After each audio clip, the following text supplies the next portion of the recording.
Hey guys, tonight we crouch beside a lonesome ember while winter sharpens every edge of the world.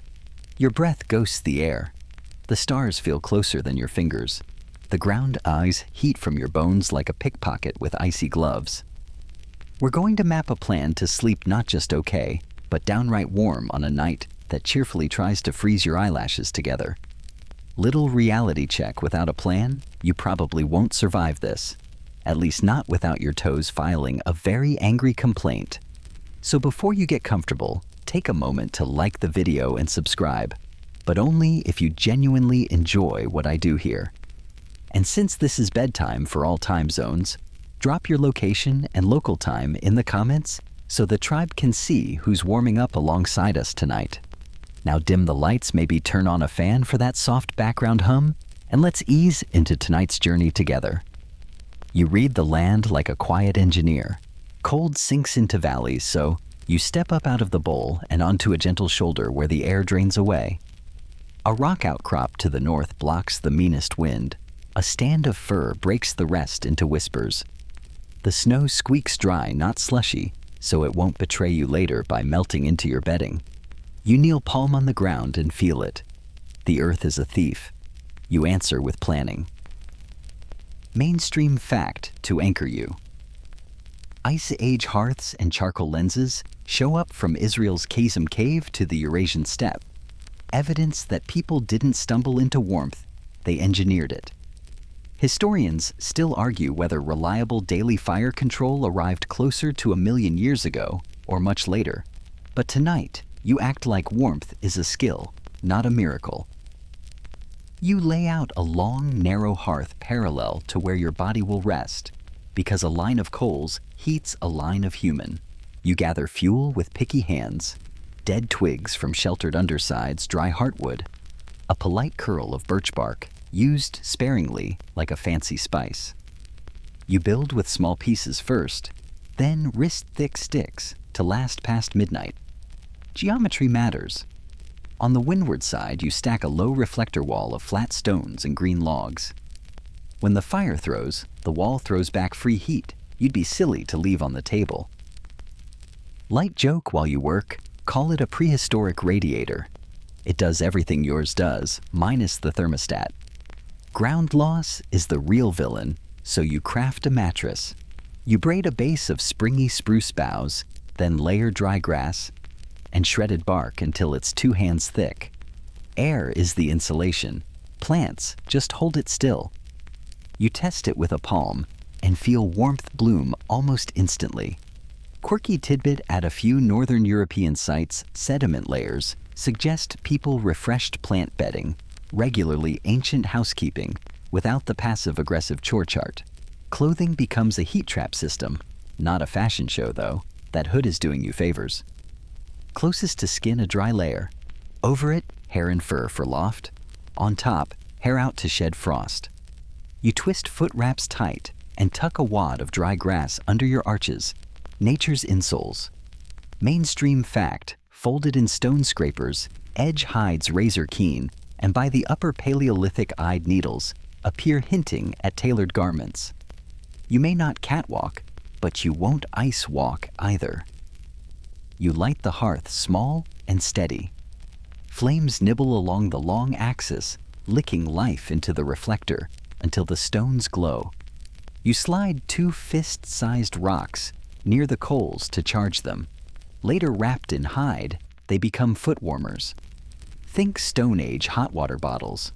Joke 2, you're free to name them, but if you christen one Toasty McToeface, don't let the others get jealous. Airflow is therapy. You lie with your head toward the leeward gap so the smoke drafts past, not into your lungs. If you had a hide tent, you'd crack a small vent opposite the fire and another at the peak, just enough to breathe easy without bleeding heat. Food becomes heat you carry inside. You sip a fatty broth marrow and scraps thick enough to coast through the night. Digestion is a slow radiator, the cozy kind. You brew pine needle tea for a nudge of vitamin C and a whiff of forest. Fringe but charming. Some groups smear a thin mix of ash and animal fat as bug repellent and wind guard. A little soot under the eyes also cuts moon glare. You nod to your reflection in the kettle war paint with practicality. The huddle rules file away for nights when you're not solo, smallest in the middle. Broadbacks to the wind rotate if anyone sweats. Sweat is betrayal. Dampness kills insulation. So you keep movements calm, breathe slow, and manage the fire like a sleepy metronome feed. Wait, glow, repeat. You rake a strip of ash over the liveliest coals to tamp them down. Ash is a lid and your pre-dawn insurance. Somewhere beyond the trees, a fox treads the crust with ballerina paws. You listen for the hollow knock of antlers, or the too curious pad of a bear, but scent smoke and your tidy camp make you uninteresting. Predators prefer easy stories. You prefer a warm one. You check the reflector, pat the mattress, and slide a charged stone to your feet. Heat climbs your shins like quiet applause. You think of mammoth-bone houses on the steppe, their rings of tusks braced with hides, and the limestone lamps that burned animal fat through long winter watches. You wonder how soft those nights felt, with thick plant mattresses and steady flame. Joke 3 whispered if anyone asks tomorrow. How you engineered this? Tell them you majored in fire with a minor in not freezing. The long fire shoulders warmth into the reflector, and the reflector shoulders it back into you. Your toes unkink. Your shoulders drop their quiet grudges. You count breaths. Cold prowls the edges of your little climate nose pressed to the fabric of night and finds no invitation. You built a pocket of weather where you win. You tuck the hide at your neck and memorize the Plan Land Choice Long hearth reflector plant mattress. Layered clothing, charged stones, careful airflow, steady stew, easy breathing. You tilt from waking into the gentle slide of sleep, guarded by small decisions that add up to something big.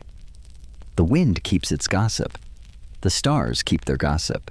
You keep your heat. Before you ever laid the first spruce bough, you went shopping for warmth, the way a seasoned traveler hunts the quietest seat on a drafty bus. You read the land. You don't fight winter head-on. You make it do you favors. You start high enough to escape the cold sink, those bowl-shaped hollows where night air drains like spilled water and puddles as frost. You can see them if you look, hoarfrost clinging heavier at the low-point animal breath hanging there like sleepy ghosts. You climb one gentle contour, up just far enough that the air keeps rolling past you downhill, like choosing the row under the heat lamp. But the lamp is gravity. Wind is the second boss fight, and you win it with angles. You turn your face to it and picture it as a river. Where would a river snag and slow behind a boulder on the lee side of a ridge, inside the elbow of a stand of fir? You walk around a black rock outcrop, and there it is, warmth you can't see, but feel the wind. Drops to a whisper. Your shoulders unknot, and the tiny hairs on your arm stop shouting. Little joke while you test it, you toss a pinch of dry grass like confetti, because apparently you're the prehistoric weather anchor. The bits arc then fall straight down, calm enough for sleep, but not so sealed that smoke will sulk and sully your lungs. Rock remembers sunlight. In late afternoon, you sit with your back against a south-facing slab and feel the stone's stored heat leaning into you. Darker rocks, basalt shale, drink sun, then pay it back as radiant warmth long after the light dies. You mark those with a mental star. Under a shallow overhang, there's dry ground.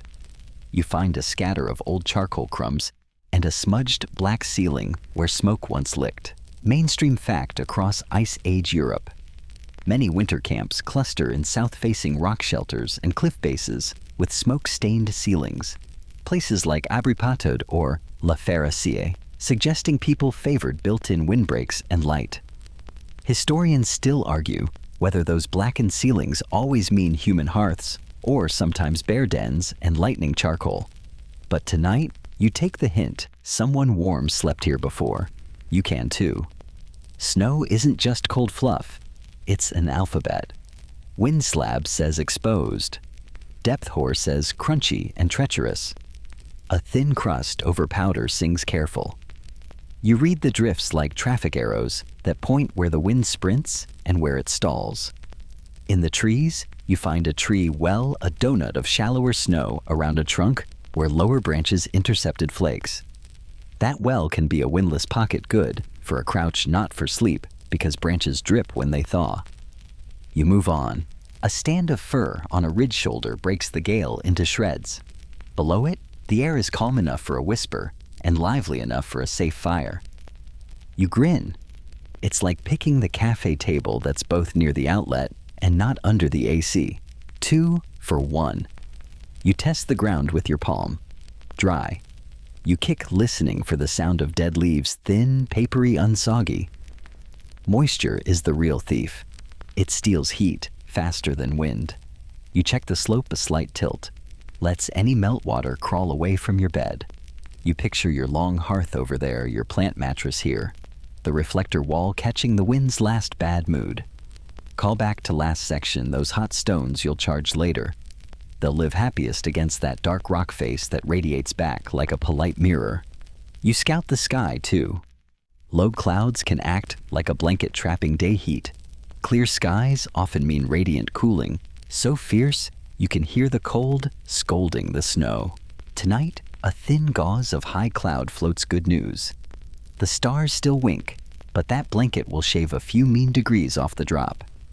Joke 2, you consider sending the clouds a thank you note, but your stationery is currently bark.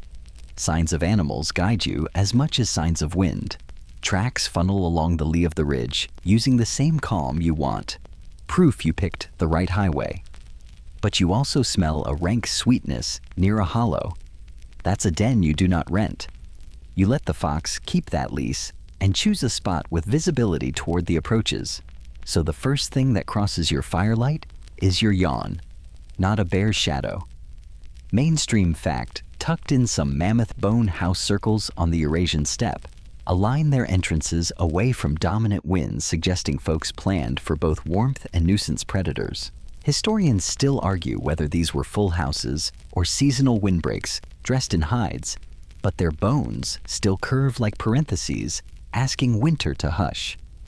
Sun path matters. In the north, a south-facing niche soaks up precious daylight, giving you a shared bank account you'll spend after dusk. If you're in southern latitudes or higher elevations, a west-facing rock can gift you that last golden hour, just enough to dry boot wraps and chase dampness out of your plant mattress. You drag a handful of grass into the spot and watch. Does it crisp or sulk? Dry means go. Damp means find a new living room. Here's your quirky tidbit for camp selection. You sometimes listen to the ground with your hips. Sit still as stone and feel for a minute. If your backside cools fast, the earth is a heat vampire. If it cools slowly, the soil is drier and friendlier. Congratulations, your butt is now a scientific instrument. You're welcome. You also sniff for resin spruce pine because resin-rich deadfall burns bright, even when small and hanging old man's beard lichen tells you this grove traps humidity. Note to self, don't sleep right under it unless you enjoy damp dreams. As twilight folds down, you do one more lap and plan an air lane, a narrow path where night breezes can slip through camp without swirling your smoke back into your chest.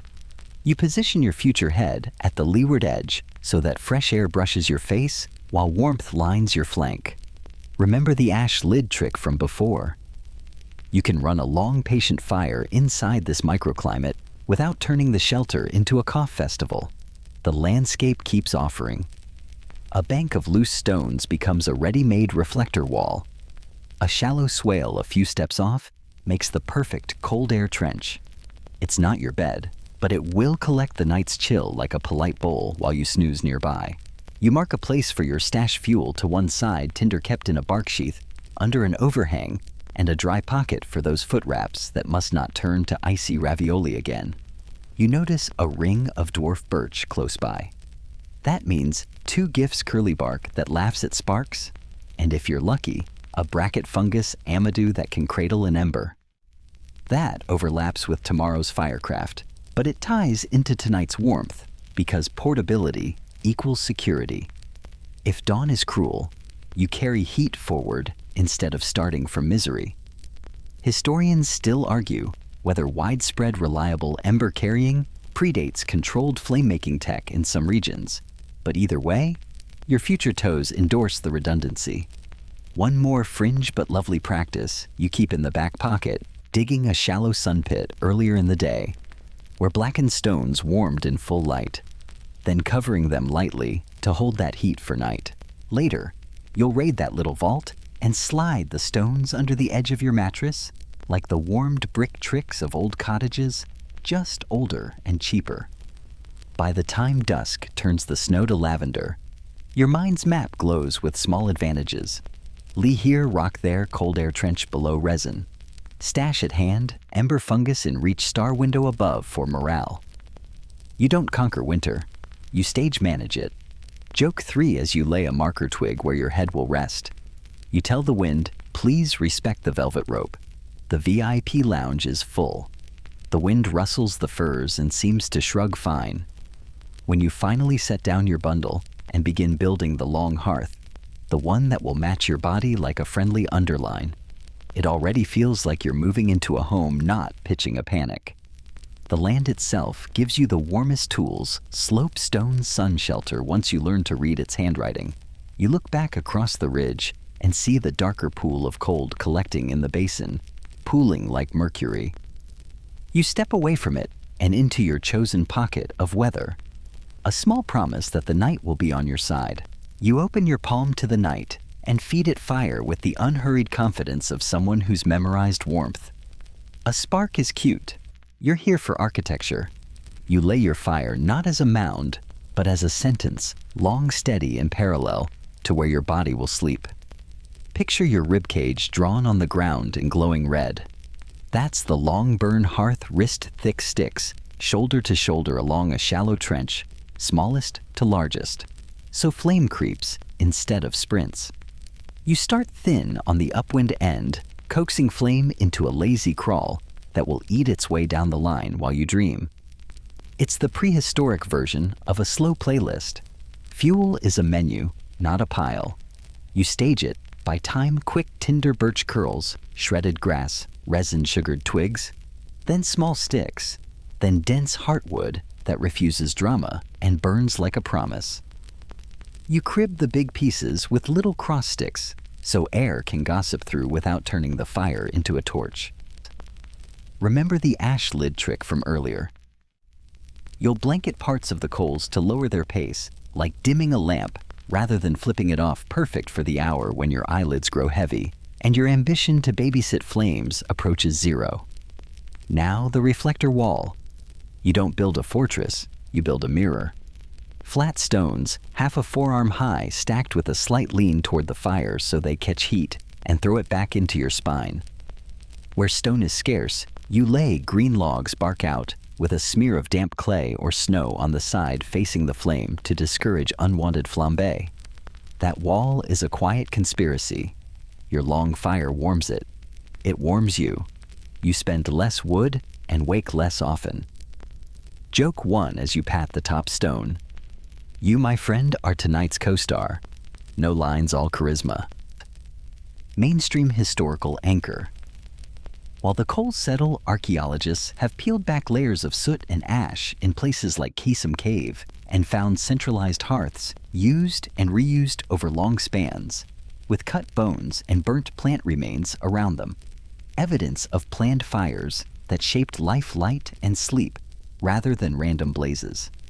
Historians still argue whether reliable habitual fire control reached humans closer to 800,000 years ago.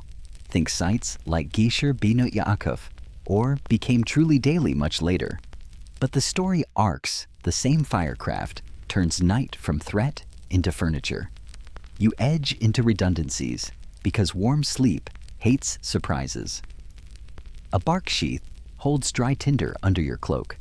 Your ember kit lives in a little knot of punky wood and fungus nested in a birch bark cone. Quirky Tidbit the mountain traveler, nicknamed Utsi, carried tinder fungus and a birch bark container smeared with traces of charcoal. Basically portable glow proof that people didn't just make fire, they liked to bring it. You mimic that wisdom tonight once your hearth is stable. You nurse a thumb-sized ember in the fungus bundle and park it in a safe nook, just in case a wild gust or an ambitious dream knocks the main flame. Wood choice is personality. Resinous pine pops to attention, perfect for kindling and morale. Birch burns, bright and clean. Oak, if you're lucky enough to have it, is a stoic slow burn companion. If trees are stingy, as on the old mammoth step, you get creative. Dried dung can be pressed into tidy chips that smolder steadily. The smoke is a bit opinionated, but the heat is loyal. Fringe fact with a nose in treeless regions, char clues suggest people burned animal dung alongside brush trading perfume for endurance. Your nose might file a complaint. Your toes will write a thank you note. You shape the fire for sleep. A top-down stack heavy logs at the bottom, progressively lighter above, lets flames sink inward and stay stable when you stop fussing. Right beside it, the long trench hearth feeds your reflector and your mattress zone. Between the two, a gap your cool lanes so stray sparks don't audition for your bedding. You place 2 fist rocks near the coal-rich middle to charge for the foot of your bed later, and 2 more slightly larger to slide into a shallow earthen pocket at your hip. Heat, where blood runs near skin, equals savings everywhere. Airflow is half the design. You carve a thumb-wide wind notch at the upwind end of the trench, so the flame keeps drawing without tantrums. If the wind gets bossy, you stand a plank of bark as a baffle just far enough to guide, not smother. Your head will rest on the leeward edge where fresh night air will brush your face, while the warm river of radiation runs along your back. Joke 2 whispered to the ember as it glows you sparkle. I'll handle the breathing. Tool talk while we're cozy. Your scraper isn't just for hides. It also maintains fuel. You shave curls from knotty sticks to create instant kindling for a 3 a.m. refresh. Your hammerstone splits a stubborn branch into quarters, more surface area easier, catching longer consistency. You keep a forked green stick nearby as a coal rake, so you can reposition heat without sacrificing knuckles. And because you like sleeping, you plant 2 slim sticks crossed to remind your midnight self where the mattress ends and the fire begins. Trust us, your groggy shins will forget without signage. Safety masquerades as ritual. Before you tuck in, you audit the perimeter. No punky logs leaning over the trench, no dry grass flirting with sparks, no resin, glob dripping toward mischief. You rake a skim of ash over the row that's burning hottest. You cap a corner with a flat stone like a little lid. You sip a last mouthful of fatty broth feeding your inner stove. You touch your foot wraps still dry and rotate them a little closer to the reflectors returning warmth. The plant mattress under you holds a quilt of air pockets. Lean your palm, and you can feel them insulating cell by tiny cell. You think about the other ways people tamed flame. In deep snow, a cave fire carved into the leeward side of a bank, its lip blackened and roof dampened with slush to trap radiant heat. In winds that refuse to behave a double pit, what moderns call a Dakota fire hole drawing air from an upwind tunnel into a main chamber, so smoke rises lean and heat stays put. Historians still argue whether our Ice Age cousins widely used such underground drafts, or whether those clever pits are mostly a later trick, but the principle is unchanged. Feed the fire air, and you get heat without the ruckus. Your reflector wall clicks into its night job. Stones drink infrared and exhale it at you in a slow tide. You pull your cloak's edge up around your neck, creating a little chimney that traps the glow down your torso and across your belly. The radiant band from the trench hits your hip and back. The charged stones migrate to your feet. The rest of the camp falls into gradients. Warm here, usable there politely. Cold beyond. Joke 3 as your eyelids soften. Congratulations! You're now the proud owner of a studio apartment with central heating and very strict pet policies. A last redundancy. You tuck a coal the size of a hazelnut into the fungus bundle. Breathe once to ensure it's alive. Then seal the bark cone and lodge it under the reflector safe from drafts. If you wake before dawn, one puff and a curl of birch gives you flame without drama. You scatter a pinch of wet ash beyond the hearth to discourage embers from roaming. Then you lie still and count the slow pulses of heat, reflecting, absorbing, returning your own little orbit of warmth. The fire's language becomes lullaby and law. It tells you when to turn, when to feed a stick, when to simply be. The reflector murmurs back. Your mattress holds. The air moves through camp like a considerate guest. Tonight, the cold can prowl the margins and rehearse its growl. It isn't invited in. You built something that will keep working while you stop working, a warmth machine powered by patience and a handful of good decisions. You kneel to the earth and start building a bed that doesn't just lie there, it works. Groundsuck is a thief with sticky fingers. Your mattress is the polite bouncer with a big clipboard. You begin with a springy skeleton spruce or fir boughs if you have them laid crisscross so the stems form a tiny lattice of arches. Those arches are everything. They keep your weight distributed and hold pockets of air because air that doesn't move is insulation. Plants are just the scaffolding that keeps the air from escaping like gossip in a small village. Over the green bones, you add dry stuff grass with more snap than sag-shredded inner bark crisp leaves that crumble like old paper. You don't just dump it. You fluff it, working your fingers like you're whisking eggs. The goal is loft. Think a 2-hand thickness to start, because it's going to settle the moment your bones introduce themselves. You pat it, then punch down a test spot with your palm. If your hand warms in the first 3 breaths, you're winning. If the cold stares back like a disapproving ant, you add more. Joke 1 as you stash another armload. Congratulations, you're now a certified mattress engineer with a minor in leaf procurement. You remember the reed beds you saw near the creek, the cattails wearing their winter fuzz like smug hats. Cattail down is absurdly good light dry and loftier than your imagination. You harvest it with gentle hands, twist it into little sausages, and sandwich those rolls inside grass layers, near where your hips and shoulders will rest. It's Stone Age memory foam. On the drier flats, you scissor cut sedges and reeds, then weave a quick mat over under wide enough to span your shoulder line. That mat becomes your mattress cap, a lid that keeps the fluffy chaos from migrating into your armpits at 3 a.m. Mainstream historical anchor. As you tie a grass cord at the mat's corner, archaeologists working at places like Sibidu Cave in South Africa found stacked layers of plant-bedding grasses, sedges, and even insect-repelling leaves dating back tens of thousands of years, replaced frequently and sometimes burned to clean house. The message is clear. People didn't just curl up on dirt, they curated their sleep. Historians still argue whether specific leaves were chosen primarily for insecticidal chemistry or simply because they were handy and smelled nice. But your nose and your ankles vote for the repellent theory tonight. You give the underside some love. Where the ground looks smug, you lay a bark layer birch if you can, because birch is the superhero of bark. Shingled with overlaps, so runaway meltwater should it visit wicks away instead of pooling under your spine. That bark also serves as a vapor check. Moisture rising from cold soil wants into your warm microclimate. You politely redirect its ambitions.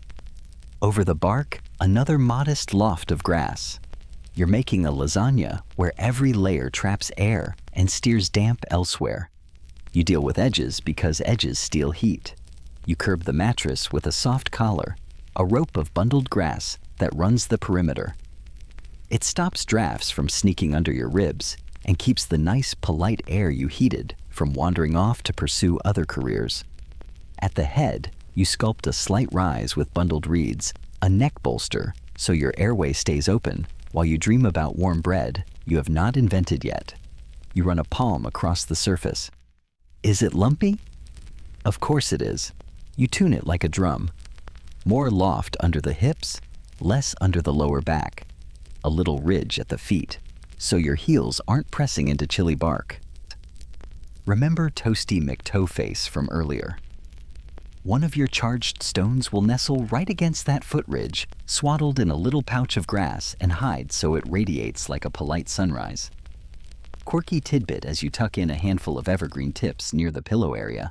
Some people in cold forests slip aromatic needles pine spruce into bedding because they're a mood boost and mildly bug discouraging. Your bed now smells like a tiny winter cathedral. You sprinkle a whisper of fine ash over the lower layers, just enough to make this bed an unfriendly neighborhood for mites and little crawlers who thought you were renting. Call back to Section 1's ash ring, same principle, smaller stage. If bracken is around and it's late season, you can add it, but you treat it like a spice sparingly, because bracken has a reputation for being both comfy and, in large doses over long time, not your best friend. You prefer sedges, reeds, dry grasses with backbone. Moss is glorious to touch, but treacherous if damp. You keep it high, not against the soil, and only if it crackles, not squishes. The rule is simple: if it makes your palm clammy. It doesn't get within hugging distance of your ribs. You attach the mattress to sanity with 2 quick tricks. First, you run 2 thin withes, twisted bark cords across the bed and pin them into the ground with forked sticks. They hold the mat cap in place so your midnight turning doesn't convert bedding into a lumpy scarf. Second, you designate a flip zone halfway through the night if you wake to stoke the long fire ash lid. Remember, you give the mattress a quick fluff and rotate the cap end for end. Fresh loft under the shoulder means less numb arm, more smug grin. Your bed also negotiates with humidity. If you've got a hide, you don't lie straight on hide over plants. Hides that touch skin can trap perspiration and turn cozy into clammy. Instead, you put a thin plant layer between hide and skin, or you wear a dry underlayer and keep the hide hair side out to breathe. The choreography matters. Sweat is betrayal, and betrayal is cold. Night is honest about its intentions, so you build contingency warmth into the mattress itself. You carve a shallow stone lane under the side nearest the fire, a slot where you can slide a wrapped hot stone at hip level without dragging it over your face like a half-asleep juggler. That lane is topped by a reed mat, so heat diffuses instead of frying 1 unlucky square inch of you. Joke 2 as you test the slide: congratulations, you invented the underfloor heating feature patent, pending circa 20,000 BCE. Plants also become architecture for a raised frame if the ground is a sponge. You lash 2 parallel rails from saplings, using a whipping of bark fiber cross them with short slats, and cover that with your plant sandwich. Even a hand's breadth off the ground breaks the worst of the conduction chill. Historians still argue whether elevated beds were common in Ice Age camps, or mostly a later, more settled trick. But your lower back votes in favor of at least a little lift. You step back and admire the loaf of warmth you've kneaded together. The surface is smooth but springy. The edges collared the stone lane, primed the cathedraly pine-scented pillow grinning at you. As a last flourish, you lay a thin sheet of bark at the very foot where snowmelt might think about visiting, then tuck your foot wraps under the mattress edge so they don't wake up as popsicles. Joke 3 as you drop a final puff of cattail down and watch it halo in the firelight. This is the deluxe model with 2,000 thread count grass. You'll accept payment in compliments and roasted marrow. The proof arrives when you settle. Your shoulders sink just enough to be held. Warmth pools along your spine like a slow tide.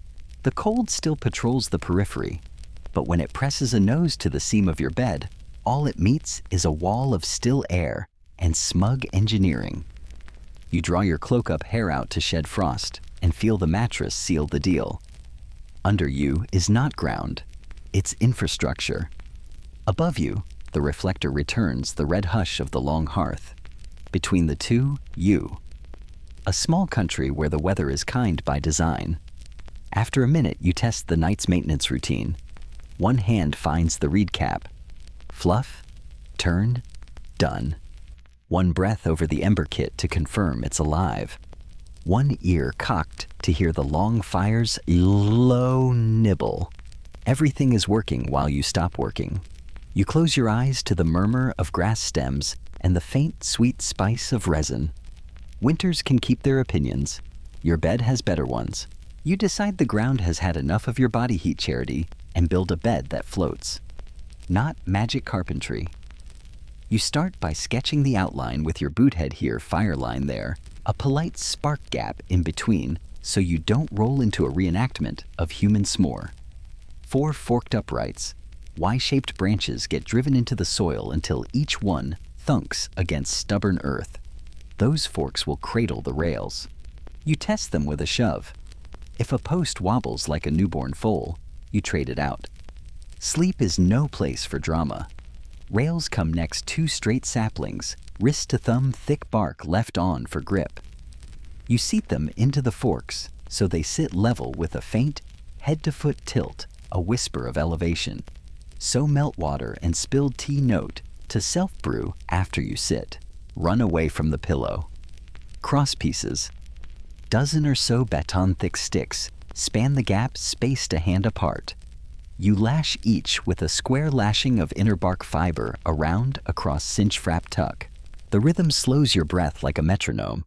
You use toggles, short pegs pinched into the cordage to let you retighten later without untying everything. Joke 1 as you snug a knot.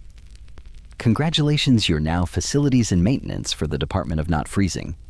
Cordage is a pantry item you make from the land. You peel lime bast if you're in lime country, twist nettle fibers or strand willow bark into 2-ply by rolling one bundle forward and the other back. Counter twist that locks like a handshake. It bites the wood and, more importantly, bites the idea of collapse. You wedge thin moss washers under squeaky joints. Moss drinks the creak, so the night sounds like snow and breath, not a haunted bunk bed. Now the deck. You lay a woven mat of reeds and sedges, the same over-under from your Section 4 cap across the crosspieces. Then heap your plant mattress on top. Springy boughs, fluffed grass bark, shingle cattail sausages, the whole delicious lasagna. Air lives under you now, as well as in the bed, an insulating double space that breaks conduction and shrugs at damp. You scoot the platform so your hip aligns with the long fire's warm band and your feet point toward the reflector's glow. Toasty McToeface will be thrilled. Mainstream historical anchor. While you cinch a frap, Mesolithic sites like Starcar show extensive woodworking, split timbers platforms, even trackways laid over soggy ground. Evidence that hunter-gatherers engineered the earth to be drier, flatter, and kinder. Earlier still, Ohalo II on the Sea of Galilee preserved brush huts with prepared floors. And on the Eurasian steppe, those mammoth-bone circles likely held leveled living zones. Historians still argue whether many Upper Paleolithic shelters incorporated true raised sleeping platforms, or simply thick bedding on floors. But the principle rings clear in the wood: lift off the wet, and the wet loses. You add diagonal braces, slender green sticks. You lash from upright to rail to kill sway. A bed that wiggles steals warmth. A bed that hums steady returns it. You build in a little spring though. Close crosspieces near the shoulders for support, wider near the calves for give. Your spine reads this like a lullaby. For sag control, you twist a length of cordage into a Spanish windlass. Beneath the midpoint, a stick turned between 2 lines, torquing them tight. The stick nests in a V-notch, so it won't unwind when you sigh dramatically at 2 a.m. No judgment. The moon makes everyone poetic. Fire safety gets a whole minute. You mark the no-ember lane between hearth and frame with 2 cairn pebbles, so your sleepy feet remember. You raise the edge of the deck, facing the fire by a thumb's thickness, with shims so sparks slide under knot into the mattress. You smear a touch of wet clay on the rail that faces the flames, an ablative shield in case a flirtatious coal jumps too far. Call back to Section 3's crossed warning stick still there, still doing night shift security. Quirky tidbit you deploy with a grin. Some experimental archaeologists line a platform with fish skin, scaled side out under the plant layers, because it sheds drips like tiny roof tiles. and, when dry stiffens into a water-hating membrane, it smells like you invited a polite trout to the party for the first hour, then mostly forgets itself. You go with birch bark shingles this time, but you file the fish idea under rainy nights with strong opinions. You map traffic like a stage manager. Fuel cache off the foot ember kit under the rail on the lee side tool bundle hung on a peg so you don't lose your scraper in your own bed like a chaotic raccoon. Your boots upside down on 2 sticks near the reflector so they warm without cooking toes, politely aimed away from the fire so they don't become smoke signals that spell regret. Joke too as you hang them, this is a 5-star resort. Please observe the dress code. Then comes the human test. You thunk down, lightly roll shoulder to hip, and listen. A soft fiber sigh, no squeaks, no give where there shouldn't be. The air under your back feels like an invisible quilt. The ground can be a swamp. You hover above it in your tiny arc. You can even slide a wrapped hot stone into a little sling under the deck. Hello, underfloor heating 2.0, where it radiates through the mattress without cooking your hamstrings. Luxury, but make it Paleolithic. You remember historic cousins who solved the same problem different ways. In conical skin tents on bitter plains, documented groups like the Ninettes and Sami used raised sleeping areas or thick plank floors over packed snow to break the cold's handshake. In Arctic snow houses, blocks made a lifted platform that trapped body heat high. Yes, snow, the material from the enemy's face, became the Allies' furniture. Historians still argue whether those solutions carry straight back to the Deep Ice Age or bloom later with different technologies. But the physics don't change. Height is warmth's friend. Maintenance is part of sleep. You build a midnight protocol, one hand to the ember kit still alive, thank you. Fungus, one stick to the long fire's quiet appetite, 1 foot nudge to confirm your windlass hasn't loosened. If frost starts purling on your cloak's outer hairs, hair out still, the move you tilt the platform a whisper further from the door draft with a shim. You do these things slow, ritual soft, like you're tucking the camp in rather than fixing it. Edge cases literally. In swampier country, you elevate the whole thing on 2 sled runners, split logs, flat side up with crossbars lashed on top. The runners spread your weight so you don't sink if the soil sulks and the frost heaves. If the camp's on a rocky shelf, you flip the logic, build stone piers, 3 rock stacks, then lay rails across. Rocks don't burn. They also don't forgive sloppy balance, so you test like a cat. Because you add small comforts that cost nothing and pay back. A twig rack at arm's reach holds a few pencil sticks for subtle hearth nudges. A hanging screen of bark on the windward side of your headboard kisses away a draft. A tiny pocket woven into the reed cap near your shoulder holds a smooth pebble you warmed by the fire, a worry stone that trades your fidgets for quiet hands. Joke 3 as you slide it in. Yes, it's the prehistoric equivalent of a weighted blanket. No, it does not come in 15 designer colors. Mainstream Man the sequel, while you lie there inventing cozy at Lazare Cave in France spatial organization around hearths, suggests designated zones work. Sleep storage repeated over time, hinting that people didn't just camp. They arranged homes. Raised or not, beds belonged to the warm lane alongside fire and reflector, just like yours does now. Historians still argue whether those repeated floor plans reflect nuclear families, bands swapping spaces, or just efficient use of the same sweet spots. Either way, you found the sweet spot and claimed it. When you finally go still, the platform stops being furniture and becomes climate. The cold can flow underneath, like a river you cross on a bridge. Your breath feathers the dark. The long fire speaks in ember syllables. Above a shawl of high cloud, refuses the worst of the freeze.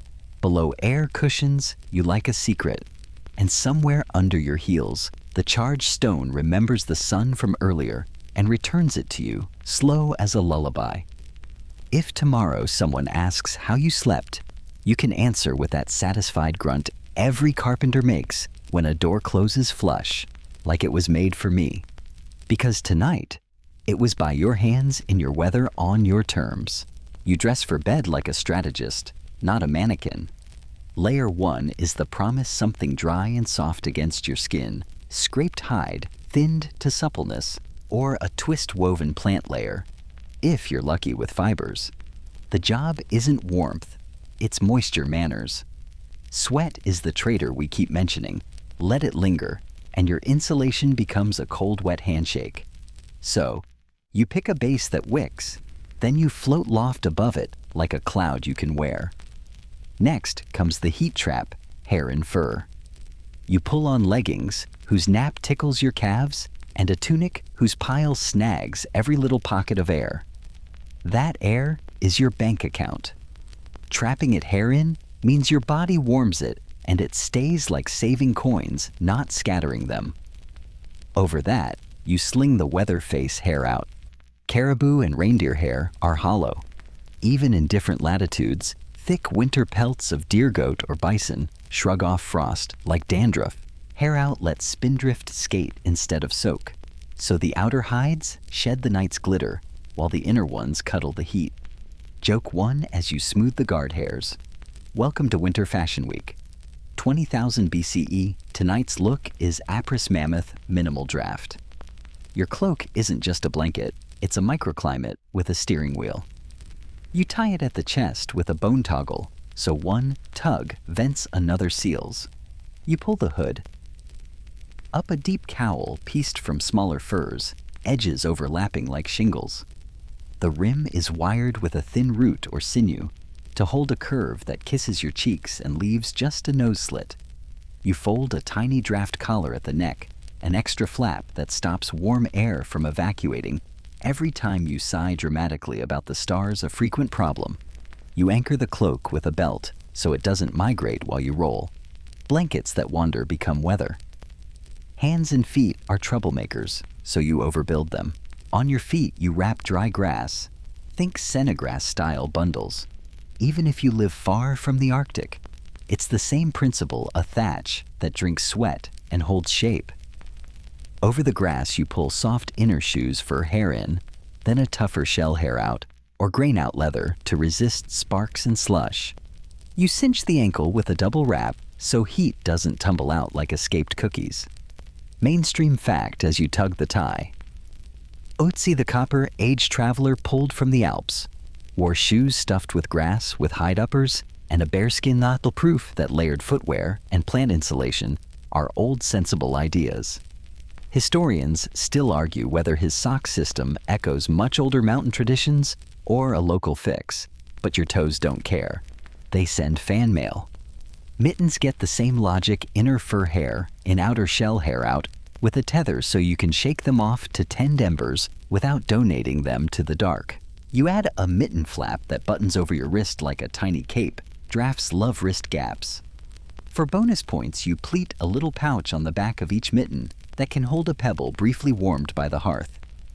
Not roasting, just civilized. You dress downward too, a knee-length wrap skirt over leggings split slightly at the sides for stepping weighted with a pebble or two in tiny pockets so it hangs and doesn't billow drafts into your lap.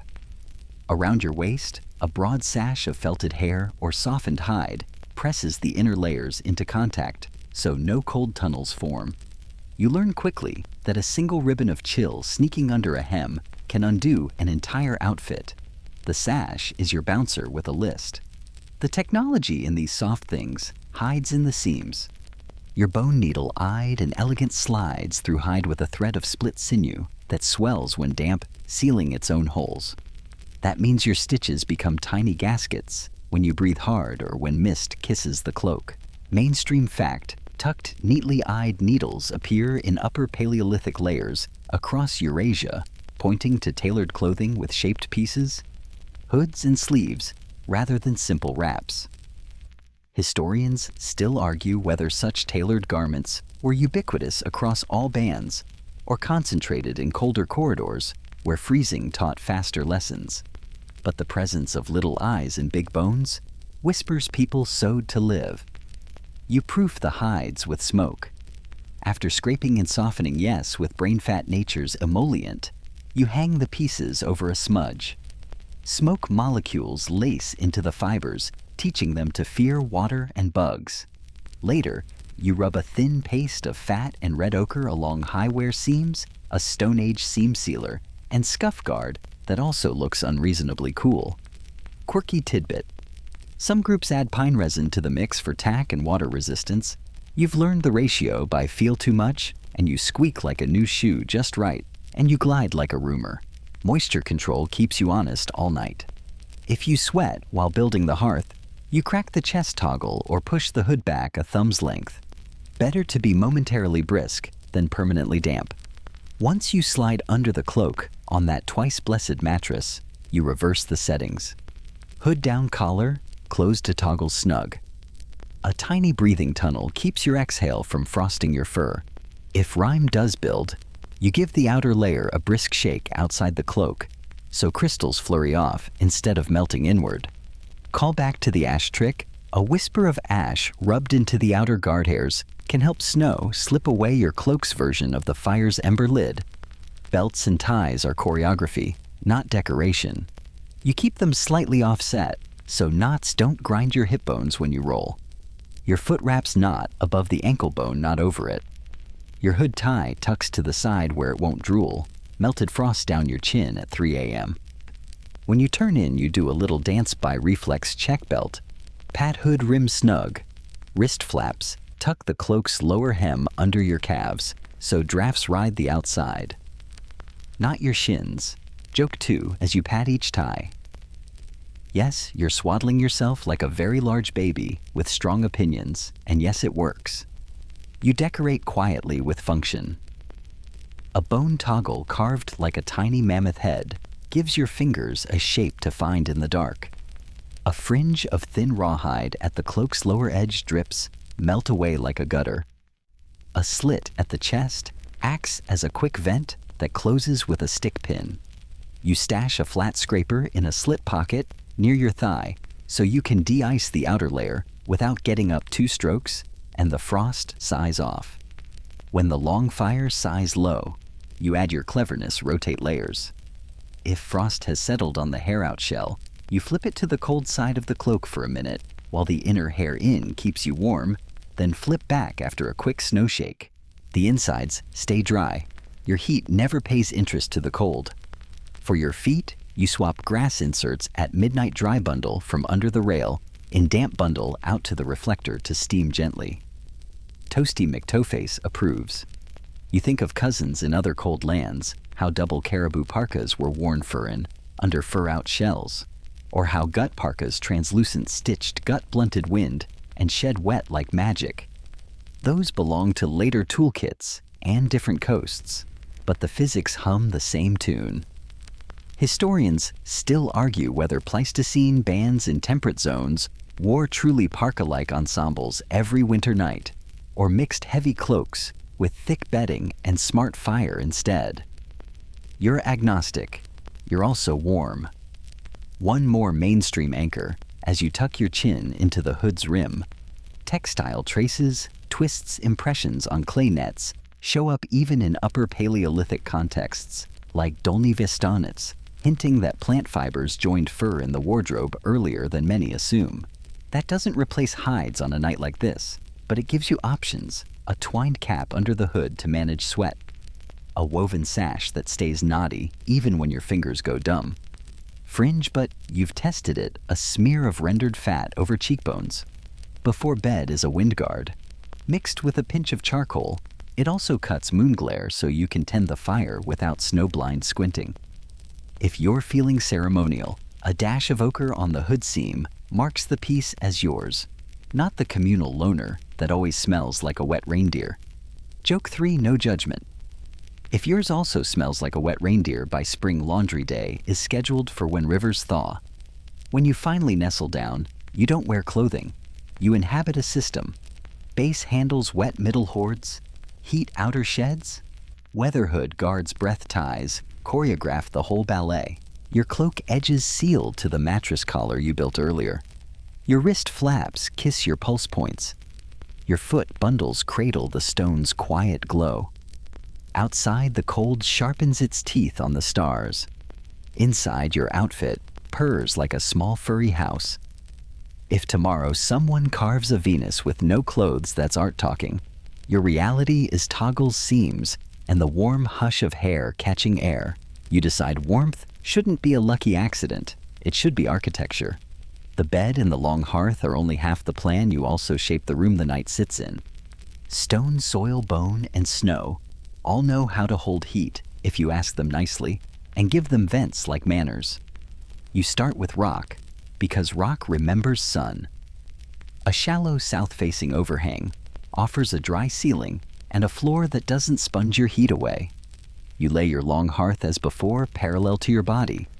Then stand a low reflector wall so the cliff and the stones take turns radiating back into your spine. Deep throat-like caves hoard damp. Open mouths gulp wind. You choose the porch, that middle depth where smoke can skim the roof toward a crack while your head stays in friendly air. You even smear a thumb of damp clay along the hearth's back edge to coax the draft upward and keep sparks from flirting with your mattress. Mainstream anchor. While the fire settles at countless European rock shelters, blackened ceilings and ash lenses recur in the same spots across layers, proof that people weren't just squatting, they were staging repeatable warmth. Historians still argue whether every soot stain is human or sometimes bear and lightning, but the pattern's a steady drumbeat of planned hearths. Stone gives you thermal mass, a slow, calm radiator. You shrink the heated space by hanging a hide ceiling on poles inside the shelter instant mezzanine of air that warms faster than the whole cave. Draft control is choreography, a fist-sized gap near the peak. For exhale, a hand-wide slit opposite the fire for inhale, both tunable with bark shutters. Quirky tip you adopt with a grin, a hair-thin smear of fat mixed with ochre rubbed along hide seams. Part sealant, part mood, helps water bead bugs second guess, and you feel faintly fabulous. Joke. One as you pat the seam. Yes, it's Stone Age caulk with a built-in lipstick. When the land withholds stone, you borrow its shape. You dig a pit hut hip-deep if frost permits. The earth walls become a blanket. The roof is your instrument. You set a ring of short posts, lean sapling ribs into a low cone lace, cross sticks then shingle with bark sod and hides hair out. At floor level, just inside the door, you carve a shallow cold air trench, the sump. Heavy cold falls in sulks there and stops bothering your face. Your long hearth runs along one wall. Its reflector is the packed earth itself, now warmed into a steady glow. You keep the door small and leeward and add a peak vent you can plug or feather with a tied stick. Mainstream anchor you can feel through your knees. Semi-subterranean pit houses with cold traps and small vents show up across sub-Arctic traditions and archaeological records. The physics travel well. Historians still argue whether deep Pleistocene groups on the Eurasian plains used widespread pit architecture, or mostly thick bedding and shelters. But the idea, less volume, slower loss, works wherever cold is boss. Inside the pit hut, you carve rooms from air. A low inner screen of hide turns your sleeping corner into a pocket within a pocket. Less space to heat equals quicker cozy. You sling a drying line high where the smoke thins. Mittens hang there turning from stiff to smug without catching fire. You pin the door flap under a stick so it kisses the threshold and stops midnight flapping. Quirky tidbit. You thread a little strand of shells and tiny bones by the entry. In still air, they hang silent, but a sudden draft or a curious paw gives you a soft chime, your prehistoric doorbell. Joke 2 whispered as you test it. Please leave a message after the clack. Where wood is stingy and bones are plenty, you ask Winter's Museum for a loan. Out on the great cold grasslands, mammoth-bone houses rise in your mind. Real rings at places like Mezherik. On the Dnieper plain, tusks, arched skulls stacked, hides stretched to a low dome. You pack snow along the outside so the wind meets a rounded hill and slides off with nothing to grab. the doorway faces away from the season's bad mood. A small dog-legged entrance makes a vestibule that steals drafts before they reach bed. Mainstream anchor. Those mammoth bone structures preserve post holes, hearths, and heaps of burned bone signs of long engineered occupation. Historians still argue whether the domes were all-season homes, winter specials, or even trophy frames draped in hide as needed.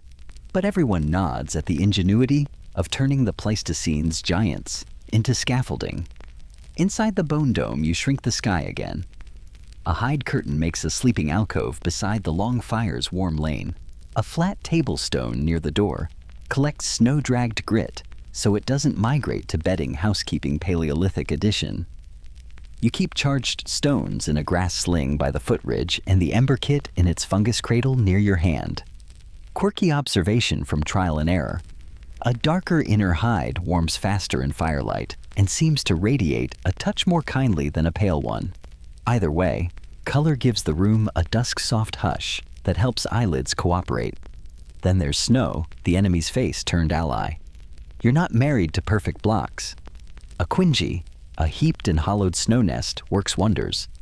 You pile snow to chest height, let it sinter, snow crystals bonding, while you drink broth and pretend patience, then carve a chamber upward so the dome stays strong.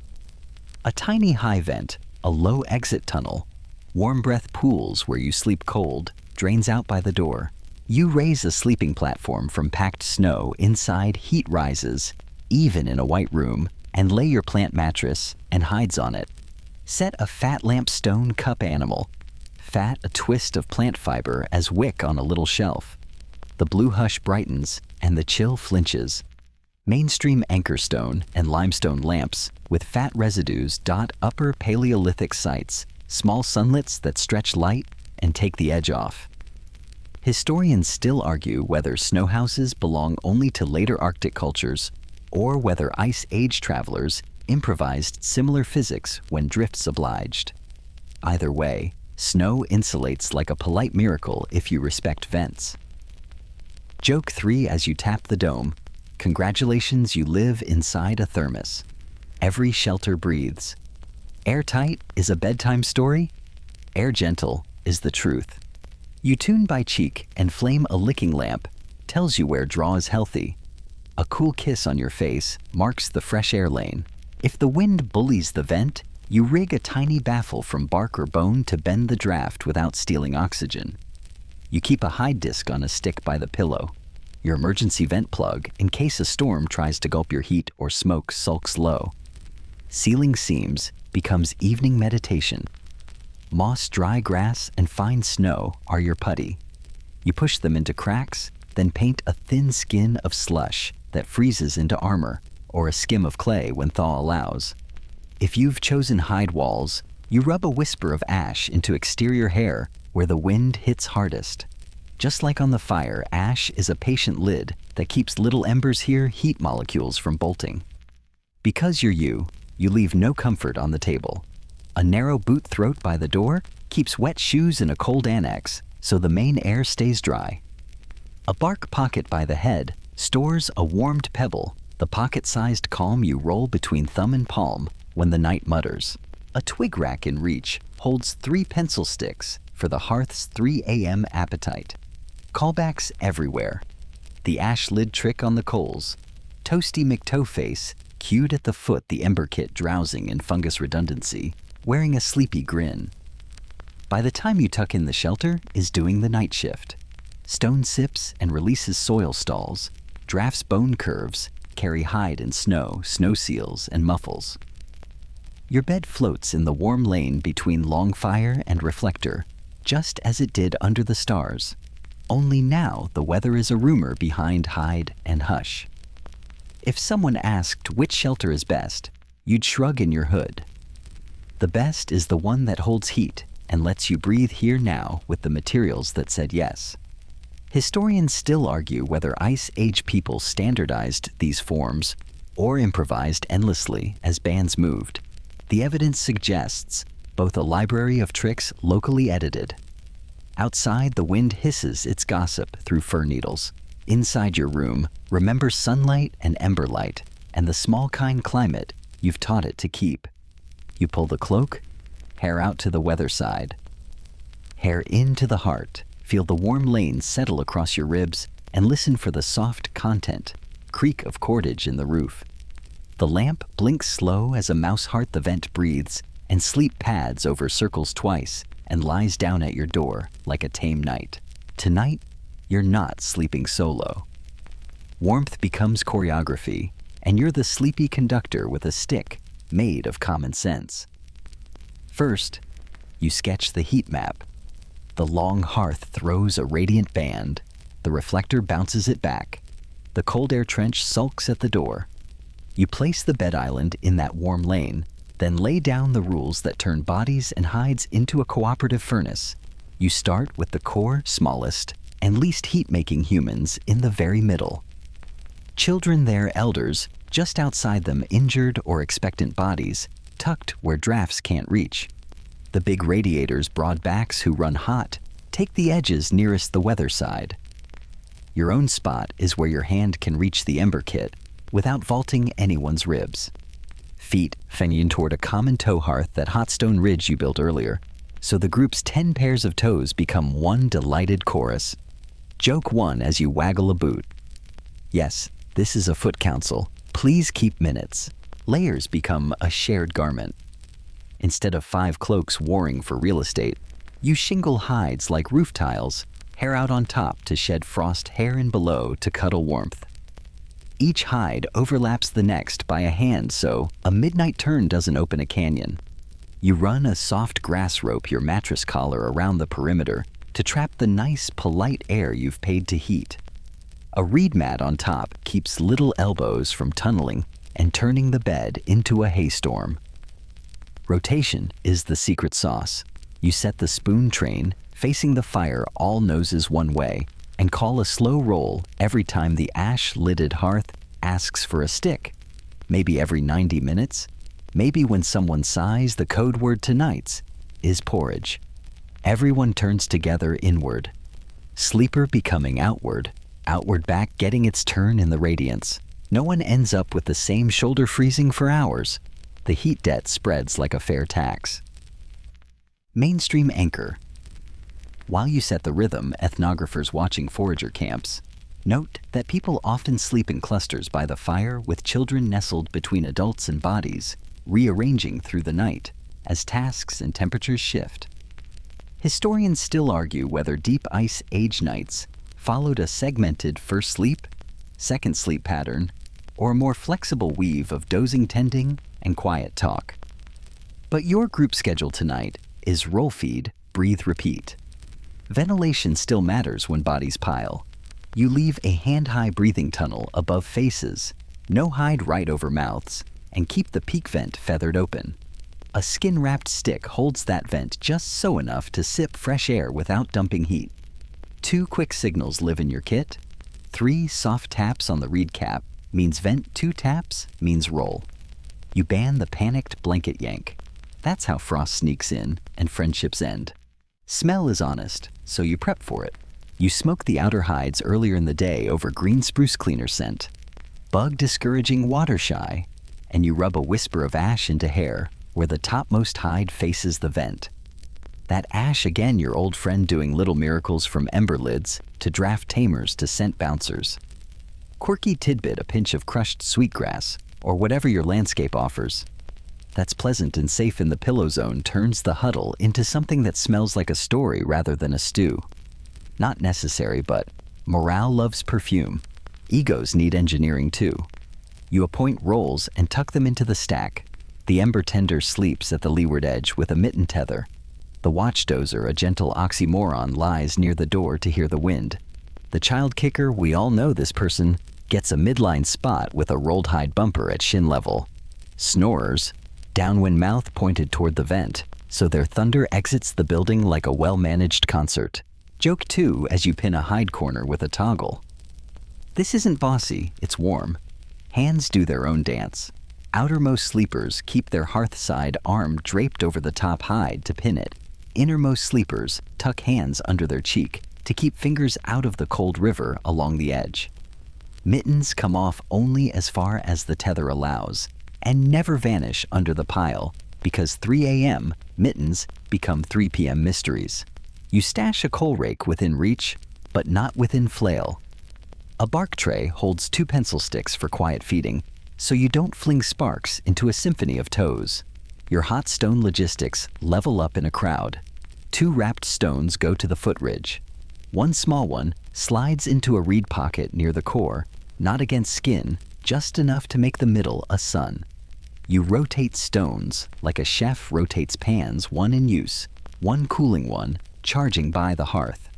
When you swap, you announce because surprise geology in a communal bed is unpopular. Remember Toasty McToeface? Tonight it has cousins. Try not to name them all, or you'll be up late doing introductions. Clothing rules get communal. Hair in stays inside. Hair out faces the weather side. If someone's base layer is damp, they take the ember tender edge until it steams dry. Then they trade inward. Belts and ties point outward so knots don't print on neighbors. You outlaw cold tunneling, that sneaky gap at a hip or knee, by pressing a rolled grass sausage into any valley that forms between sleepers. The sausage also stops drafts from sneaking under the edge. And yes, you try not to laugh every time someone requests the communal sausage. Mainstream anchor. As you admire the living quilt, archaeological floor plans often show repeated hearth-centered zone sleeping areas, radiating from fire lines, tool clusters drying racks, all reset in the same pattern, season after season, from French caves to step camps. Historians still argue whether those zones map nuclear families' flexible hearth groups or simply efficient thermodynamics, drawing bodies into the warmest geometry. Your geometry tonight says, long fire reflector bed island. Human ring sensible because physics likes circles. Social warmth helps thermal warmth. You keep a whisper rule quiet. Talk aloud full speeches, not because soft voices soothe and help timing the roles. You tell a 2-breath story about mammoth ghosts who warm good sleepers and steal socks from bad ones. You hum once. The group breath slows toward the same metronome. Humans are excellent radiators, about the heat of a small bulb each, and together you make a chandelier under hides. Joke 3 now. Remember, if you wake up spooning a hot stone, that's a rock-solid relationship. Edge cases. What about smoke? What about panic? You designate a calm hand. Yours to sit up first if coughing starts to crack the vent, to pull the ember a palm-width downwind, to tap the 2-tap roll. You keep water snow in a bark scoop ready not for dousing the hearth. This is not that kind of fire, but for a fingertip tamp on a naughty spark. A hide disc guards the ember kit, so a midnight flail can't scatter your tomorrow. Fringe but interesting. Some storytellers insist that in the worst cold, people greased exposed cheeks and even noses before sleep, to cut evaporative chill and prevent the dreaded skin crack first thing at dawn. You've done it. It works. You now smell faintly like supper. Historians still argue whether ochre and fat night balms had ritual meaning, pure utility, or both. Your face votes both and your pillow doesn't complain. The last adjustment is feelings because the bed keeps score. You ask the outer sleepers if their backs are fed. You ask the core if the air is easy. You ask the ember tender if their mitten is behaving. You lift the top hide for 1 breath to sweep out stale air, then seal it. The lamp blinks once. The vent sips. The reed mat rustles. The bed goes from 5 people and a pile of gear to 1 animal breathing. You tuck your chin into the hood. Heat pools along the seam where bodies meet shared boundaries, making shared weather. Outside, the shelter wall remembers the wind so you don't have to. Inside, you all remember the plan rotate vent feed nap. Protect the middle. Keep the edges courteous. Don't let your ego draft. 1 by 1, the jokes evaporate and the hush thickens. The fire eats along its sentence. The reflector writes warmth back onto your backs. And in the very center, a child dreams of a sun the color of fat lamps and wakes to 10 friendly toes bumping the footridge in quiet agreement that winter, bless its heart, can wait. You start the night by interviewing rocks. Not all of them are qualified to be your bedtime heater. River stones, pretty as they are, hold sneaky moisture and can pop like corn. Layered shales flake. Light, puffy tufts sulk. You want dense, close-grained candidates, granite basalt, dark river worn, if it's been drying in the sun for days, soapstone, if you luck into it. You rack them along the hearth shoulder first. Warm-up laps, so hairline cracks announce themselves before the main event. Then, with your green fork stick, you slide the keepers into the coal-rich center until they glow the color of a good secret. Hot stones are your thermostat you can hold. One fist-sized rock rolls into the footridge swaddled in grass and hide before it joins Toasty McToeface in the VIP lounge. A couple of palm stones nestle into the stone lane you carved under the mattress, near hip and spine. You top them with a reed cap so the heat diffuses rather than brands a tiny constellation onto your skin. Joke 1 as you pat the reed. Congratulations, your bed now have radiant heating. HOA fees include 1 stick every 90 minutes. You also bury warmth, a quiet trick that turns dirt into a slow exhale. Dig a shallow trench beside the bed lane, the length of your torso and 2 hands wide. Line it with the charged stones, then pour a thin cover of clean sand or dry soil, then a whisper of ash, ash. Again your favorite lid, then your bark shingle and plant mattress. The earth above feels merely warm at first. 20 breaths later, it's a mellow tide. If you've cooked earlier, you cannibalize the remnant heat of an earth oven for the same purpose. When the roast rests, you rest on the oven's shoulder. Earth ovens make winter your sous chef. You dig a pit to knee-depth line it with stones. Burn a fierce fire to charge everything. Rake out the coals to the side, drop in food, wrapped in leaves and hides, cover with more hot stones, more greens, then bury the lot under soil. The oven hums for hours, and the ground above it turns into a bench that toasts your hamstrings while you tell small, smug stories. Mainstream anchor to warm your scholar's heart. Archaeologists from Texas burned rock middens to Irish burnt mounds have documented great piles of fire-cracked stones, spent thermal batteries from repeated earth oven cycles across millennia. Historians still argue whether certain Irish phylacta, fiade, were mainly for cooking, hot bathing, dyeing, or a multitasking combination. But everyone agrees the stones did serious, repeatable work. Stones can boil your tea without a pot you can set on flame. You heat rounded pebbles, then plop them one by hissy, one into water, held in a bark tray. A wooden bowl, a folded rawhide bucket, even a stomach bag. Thank you, resourceful ancestors. The water blooms to a near boil. Marrow tea bone broth or a sleepy herb infusion materializes, and the hot vessel becomes another room heater. You park the warmed bowl near the reflector so it radiates a little more kindness into the bed lane. Quirky tidbit in some very old contexts? People shaped clay balls precisely for this stone boiling job. Pre-pottery thermal batteries that could be fired, heated, dunked, and recycled before sunrise. You adopt the principle with whatever your landscape will lend. Your ember strategy is as fussy as your stone strategy because sleep adores redundancy. Long before you lie down, you bank the hearth rake, a bed of coals to one side, cap it with a finger-thick blanket of ash, so oxygen sneaks in slow and the glow idles instead of roars. The flame you watch is only half the story. The ember you hide is the insurance. In your fungus cone, the Amadou bundle you've babied since dusk, you stow a hazelnut-sized coal and nest it under the reflector protected from drafts. A second, in a hollow of punky wood, rests by your head. If the long fire sulks a single breath on either stash, gives you a brand new conversation with light. Call back to earlier sections. The ash lid trick that tames flames is the same trick that tucks an ember in for a nap. Timing turns you from warm to smug. Stones radiate hard for a few minutes, then mellow for the long stretch. Earth radiates slow from the minute you lie down until gray light auditions at the vent. So you stagger your heat. One stone slides to the foot. Now, one to the hip in 10 minutes, one to the pillow lane after the next ash lid.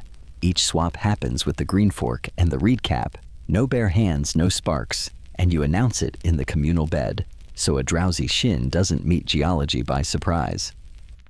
Joke 2 as you slide the new recruit under the reed hot rock incoming. Please do not tip your waiter. You build a stone corral by the reflector, a tiny horseshoe of smaller rocks that cradles the next set at the warm edge without letting them roll into mischief. The corral also keeps a predictable place for heat, so your midnight brain can find it without thinking. You learn the sounds a soft tick, when a stone sheds a flake a whisper, when reed touches warm hide, the sigh your mattress makes when the earth oven's warmth finally arrives at your spine. Safety never clocks out. Moist stones crackle and can leap. You retreat by warming them at the hearth's shoulder first, then graduate the winners inward. You never use river ice stones on a whim. You dry them by the fire for hours or pass them by. You test a fresh charged stone with the spit sizzle rule. If spit dances, it's eager. If it explodes, it was treacherous, and you caught it at the interview. You wrap stones in grass and hide so no bare skin meets too hot by accident. You keep water snow handy for fingertip tamps on naughty embers, not for drenching a smothered hearth is a cold heart. Your shelter architecture loves stones too. In a rock overhang, you stand a shadow wall of charged rocks behind the reflector, so when the fire naps, the wall still whispers warmth. In a pit hut, you pave a small underfloor cavity with warmed pebbles, cap with flat stones and bark, then lay mattress, underfloor heating, 3.0. In a snow house, you set a small stone shelf, high enough that it won't melt its bed perch a warm-lidded pot or lamp on it, and let convective currents carry the gift without dripping drama. Historians still argue whether Ice Age camps routinely engineered such multi-stage heating, or whether these were episodic opportunistic hacks. Your camp runs on the reasonable assumption that comfort wasn't invented in the last 5 minutes. Your kit evolves tiny habits. You keep a stone mitten, a double-thick scrap of hide with a grass core by the corral for quick grabs. You cut a notch in your coal rake so it can cradle a pebble like a spoon. You keep a bark trivet by the bed so a stone can rest for a moment before it graduates to the lane. You designate one corner of the hearth as the cooling nursery, where stones coast from red to friendly while you sip marrow tea. Mainstream anchor zoomed way out fire-cracked rock. FCR carpet sites across continents. A universal confetti of thermal cycling stones heated, dunked, buried, reheated, and retired. In some places, the middens rise waist high. In others, small lenses tell of winter nights, like this one, when a band turned geology into pajamas. Historians still argue whether some of those piles signal feasts, routine meal prep, water, purification plant processing, or even sweat lodges. The Irish debate again, but your personal verdict tonight is simpler. Hot stones, warm bed, happy lungs. Fringe but plausible. Tried on a slow afternoon heated sand in a stitched hide pouch, becomes a pliable bed warmer, easier to position than a single rock, and gentler on knees and wrists. You fill one knot, it pat it flat like a friendly pancake, and slide it to the small of your back. It holds heat with less drama and none of the surprise edges. If you're feeling extra, you line the pouch with a thin sprinkle of crushed herbs. Now your bed smells faintly like summer, hiding under winter's coat. The choreography settles. Every hour or so, guided by the hearth's nibble, you ash lid the brightest patch swap. One stone sip, one swallow, and turn once under the hides. The mattress holds, the earth hushes. The stones glow under their modest little grass jackets. Joke 3 drowsy as your eyelids. You've basically hired a team of tiny suns and paid them in sticks. By the time frost draws silver leaf on the vent's rim, the oven below you has cooled to contenture. Footridge hums with polite heat, and your ember kit breathes like a mouse in a mitten. The cold paces outside but loses interest. Inside, thermal mass ash lids and reed caps do the night shift you used to do. You tuck your chin into the hood seam, feel the stone lane's last sigh melt into your spine, and let the dark roll you gently toward that soft, wordless place where even rocks seem to purr.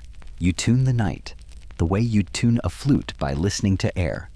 Before you lie down, you stand still and feel it on your cheeks. Watch a feather you've tied to a twig and study the lamp flames lean. Air should stroll through the shelter, not stampede or sulk. One hand points to your intake, a thumb-high slit near the floor on the leeward side, and the other hand points to your exhaust, a small vent near the roof peak. You can widen with a stick or narrow with a flap. That's your stack effect. Warm air rising and inviting in the next cool sip.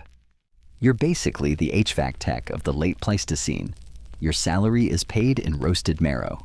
Joke one delivered, back to work. Smoke is not the enemy. It's a roommate with strong opinions. You give it a path so it doesn't wander through your lungs looking for gossip. Over the long hearth, you hang a shallow baffle, a wetted hide or bark panel, angled so heat and smoke climb along it toward the peak vent. You leave 2 hand widths between baffle and roof to create a quiet smoke shelf. The shelf catches turbulence so you don't get a sudden smoky sigh back into your face when the wind changes. At the vent, you rig a tiny cowl from bark open mouth leeward so gusts don't shove winter down your chimney. The room's breath follows rules.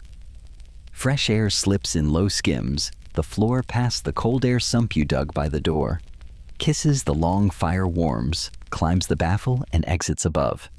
Your head sleeps where that river is gentle, the leeward edge of the warm lane, so you get fresh air without paying in heat. If the lamp flame trembles or the feather points flat at you, you nudge the intake closed a finger and open the peak a finger.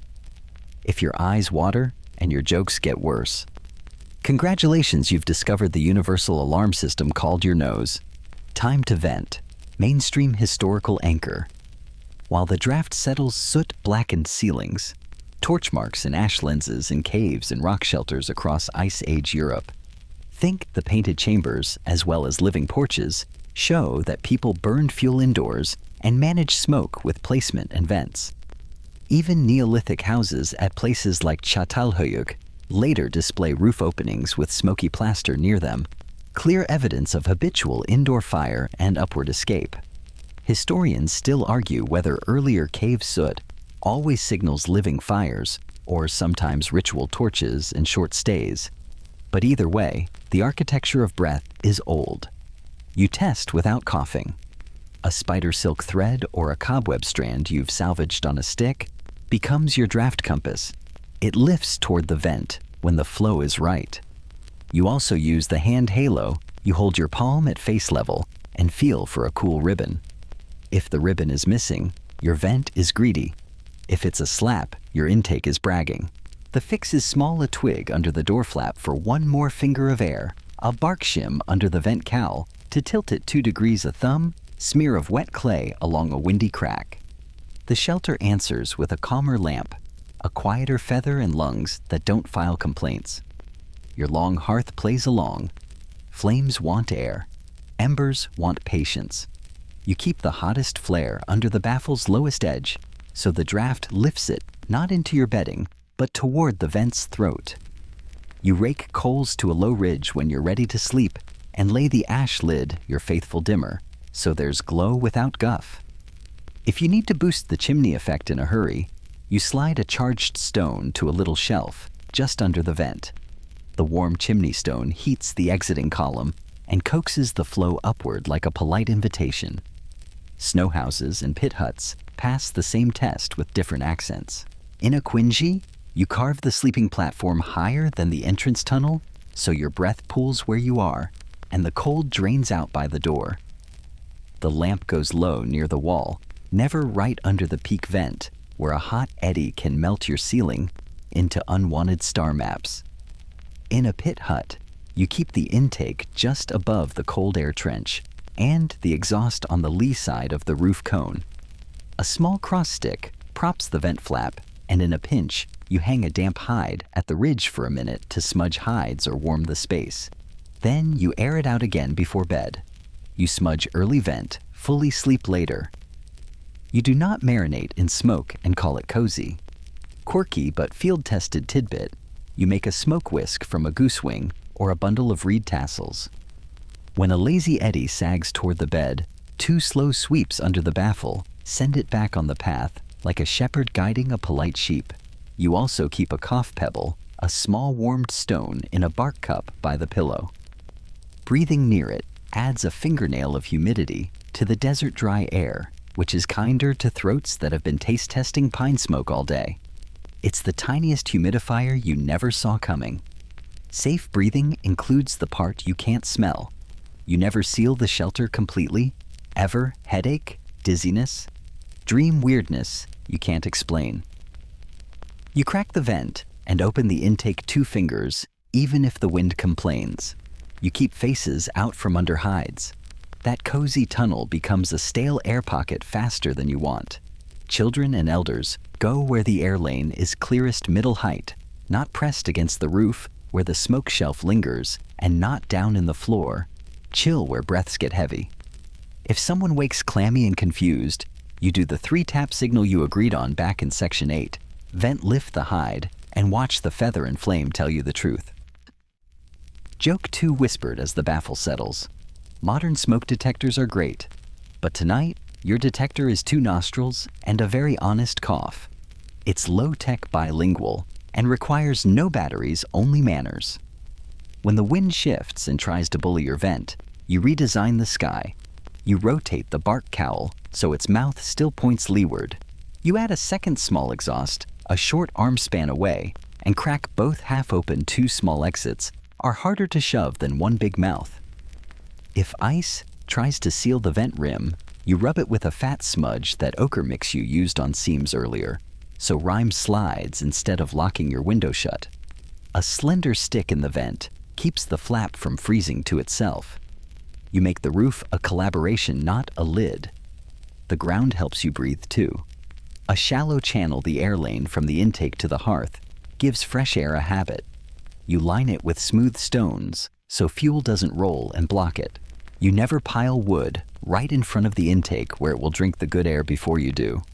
Your boots stay in the cold annex by the door, where their very personal perfume doesn't join the smoke in writing your bedtime story.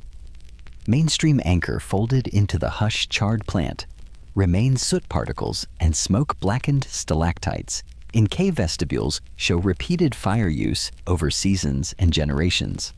Along with lamp soot in deep caves, they imply people understood where to burn and how to keep the air just good enough.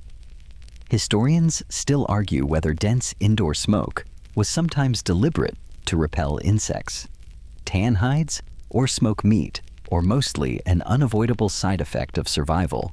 But your protocol is firm smudge when you're awake, vent when you sleep. You keep small rituals for big safety. Before you let your eyelids win, you do the breath check. 1 slow inhale through your nose, any bite. 1 exhale does the flame lean and keep leaning. You confirm the ember kit breathes in its bark cone insurance. The ash lid sits even discipline, and the feather nods toward the peak permission. You remind the group of the 2-tap roll and 3-tap vent. Joke 3 as you pat the vent stick like a faithful dog. Good boy, stay. Fringe but sensible enough to adopt you. Pinch a tiny bead of charcoal between finger and thumb, and draw a short line under your nose when the air is knife dry and the lamp is soot happy. A whisper of carbon traps a little moisture and seems to ease the sting. Maybe it's psychology, maybe it's physics. Either way, it's free, and you look a little like a goalie, which is not the worst persona to have between your lungs in winter.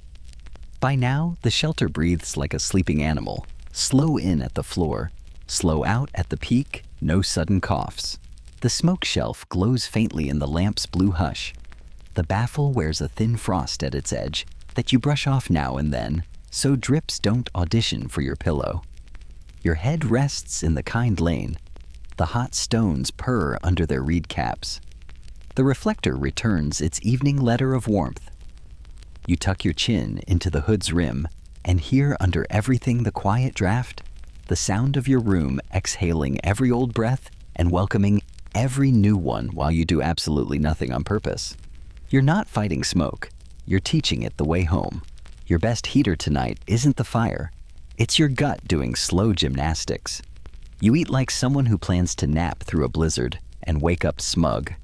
First, fat, because fat burns steady, not flashy.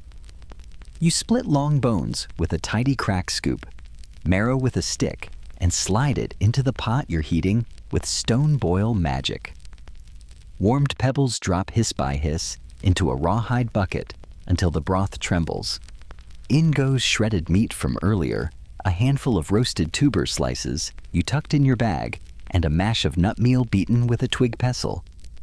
It's a winter stew that behaves like a battery. Joke 1 as you stir. Congratulations, you've invented the 8-hour slow cooker without inventing electricity. You're not just chasing calories, you're programming your metabolism. A warm, fatty meal before bed asks your body to light its own lamp diet-induced thermogenesis, so your inner furnace purrs while you stop babysitting flames. You balance it with some easy carbs, roasted acorn flour you leached days ago, or baked cattail rhizome mush that tastes like bread's prehistoric cousin. If berries survived, drying a few mash into the pot for morale and tang. You avoid salt, dry mouth, and spicy mistakes. No, we haven't met chili peppers here because sweating in bed is a prank.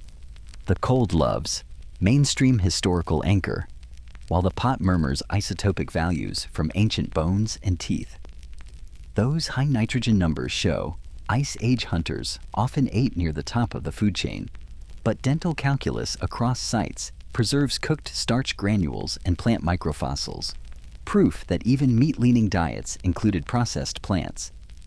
People cracked bones for marrow boiled with hot stones, roasted tubers, and did not treat plants like decoration.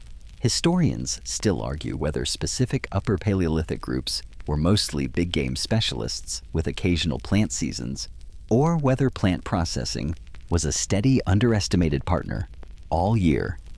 Either way, your bowl tonight is bipartisan fat and fiber. Sign a peace treaty over the fire.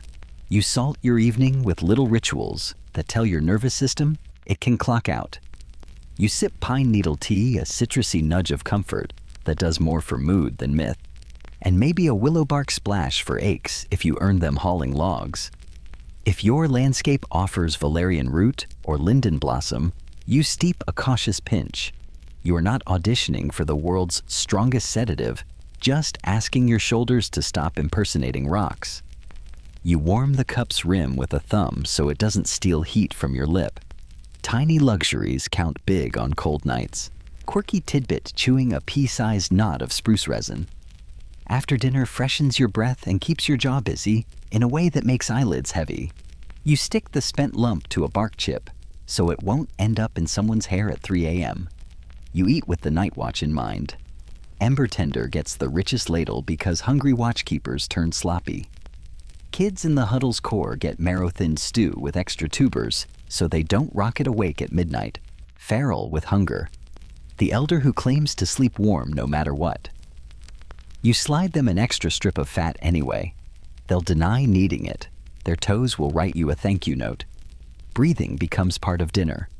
Between spoonfuls, you do the 6 and 6 draw breath for 6 slow heartbeats. Let it out for 6. You learned it somewhere between storms and stories. It sands down the day's edges, smooths your pulse, and maybe teaches your vent what pace to keep. Someone hums a threadbare melody. Someone else plats a grass cord for tomorrow's lashings. Another scrapes frost off a hide edge with a bone blade so it won't melt into the bedding.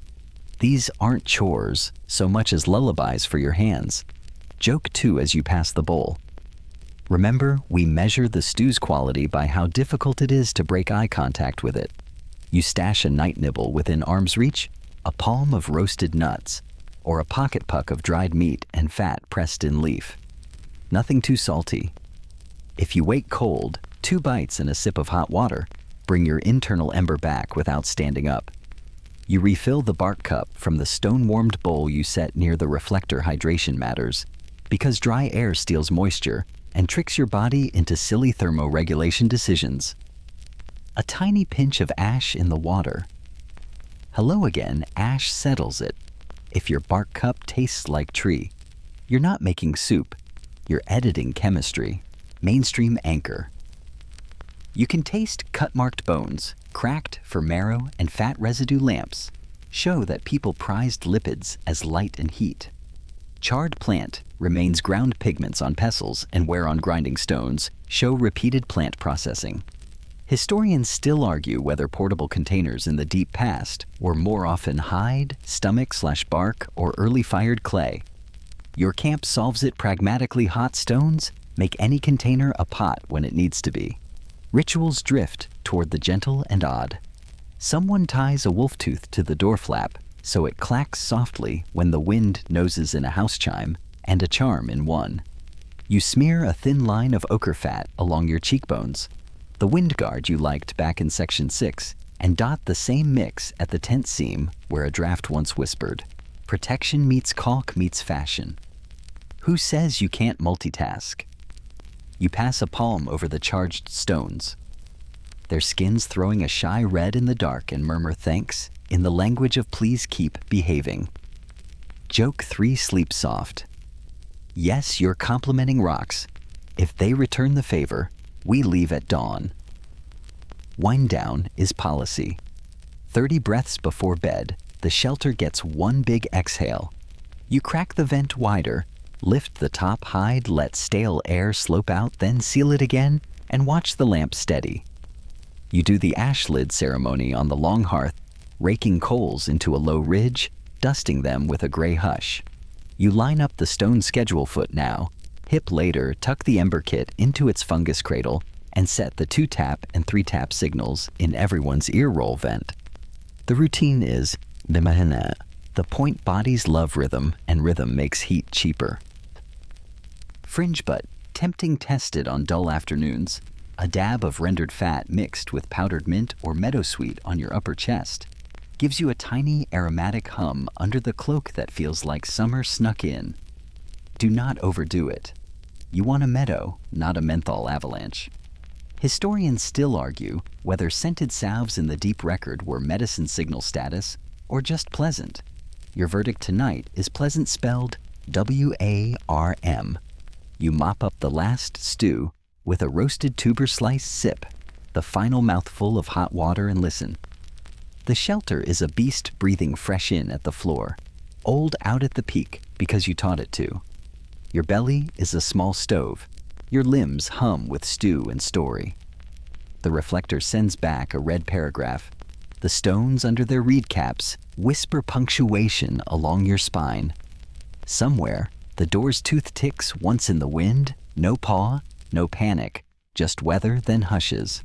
If someone years from now digs this floor, they might find a scatter of cracked bones, a black lens of ash, a smear of fat on a lampstone, a seed's ghost scorched to proof you ate plants too, and they'll draw your outline from that quiet evidence, people who warmed the night from outside and in. They'll probably argue, of course they will, about which plants, how much fat, how often. Let them.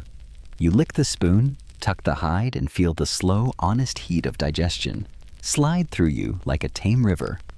The night can posture. You've already won. Warmth wins the first round. Dampness, bugs, and the little midnight gremlins of worry try to steal the rematch. You answer with housekeeping that would make a glacier blush. First rule, dry, is warm. You walk the shelter's skin like a roofer at dusk, pressing seams, feeling for weeps. The hide roof gets a drip lip, a slight outward fold where snowmelt can choose outside instead of running a cold finger down your spine. You caulk the seams the Stone Age way, a smear of pine or spruce resin, thinned with a breath of warm fat, rubbed into stitch lines until they glow. Think of it as prehistoric caulk, plus hand sanitizer, sticky water shy, and a little antiseptic. Joke 1 as you wipe your fingers. Do not lick your tools, even if they smell like a Christmas tree. Condensation is the quiet thief, so you pace your breathing room. The peak vent stays a coin width open, the intake a thumb. Your baffle angles just enough that warm wet air slides past and leaves its chill on the way out, not on your cloak. Any rime that crystals along the baffle's edge gets a polite brush so it doesn't thaw and audition for your pillow. You hang mittens high on the smoke shelf heat without flame so morning fingers find them friendly, not fossilized. Boots live in the cold annex by the door. Their personality stays out there too. The floor turns into your ally. You freshen the plant mattress the way you planned in Section 4, flip fluff rotate.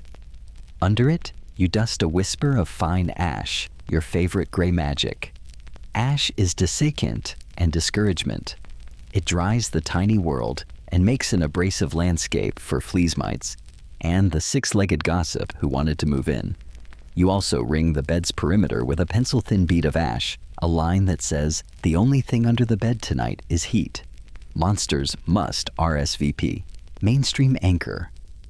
While you sift at Sabudu Cave in South Africa, researchers found layered bedding built from grasses and aromatic leaves with occasional ash dumps beneath, interpreted as deliberate hygiene and pest control. People weren't slobs. They curbed bugs and damp with chemistry and scheduling. Historians still argue whether ash layers were always intentional bug barriers, or sometimes just the result of burning out old bedding during a cleanup. But either way, ash keeps small teeth from choosing you. You press resin into the little places. Water loves the door flap seam, the vent cowl stitch line, the edge of the bark, shingles over your raised platform. A dab along mitten seams keeps melted frost from seeping in at the worst angle, the one that trickles down the wrist.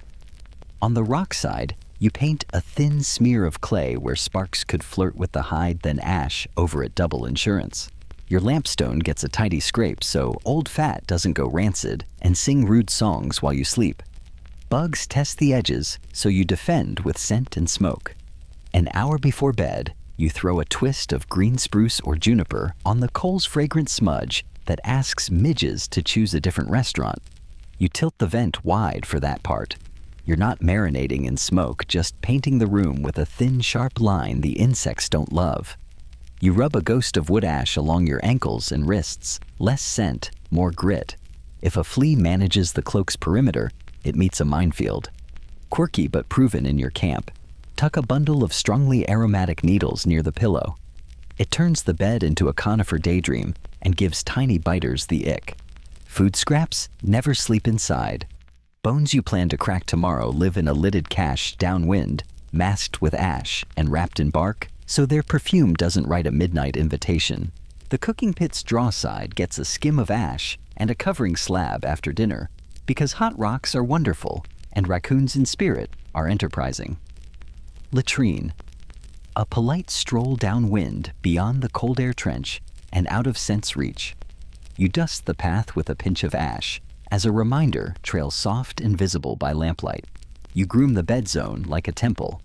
Any damp sock becomes a problem to fix, now not a surprise at 3 a.m. You keep the reed cap over the stone lane, so warmth diffuses and doesn't steam the mattress into a sauna. If a hide picked up snow, you stage it by the reflector hair out toward heat, then give it 2 sharp shakes outside the cloak's perimeter so frost flurries away instead of melting inward. You know the sound by heart. Now the dry shush means you win. Fear is a draft too. You block it with small, stubborn rituals. A string of pierced shells and wolf teeth hangs by the door. In still air, it sleeps in a pushy gust.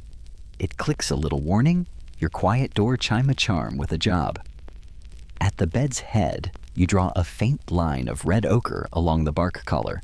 It means us inside. Ochre has a resume as long as the Pleistocene body paint, hide treatment glue supplement, and maybe microbe management.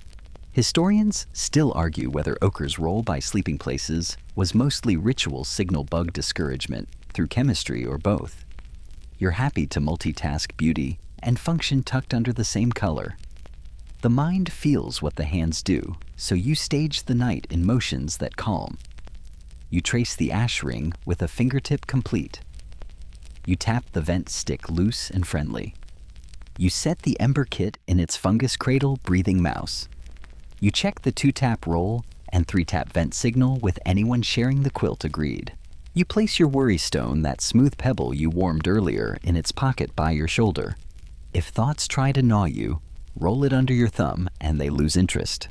Joke 2 soft 5-star review for tonight's anxiety management. Cozy smells of pine would recommend. Crawlers adapt, so you adapt faster. Hair in faces you, hair out faces the draft.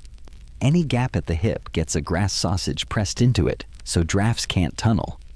Mittens sleep on their tether, not buried in the bed, where a 4 a.m. mitten hunt becomes a cold comedy.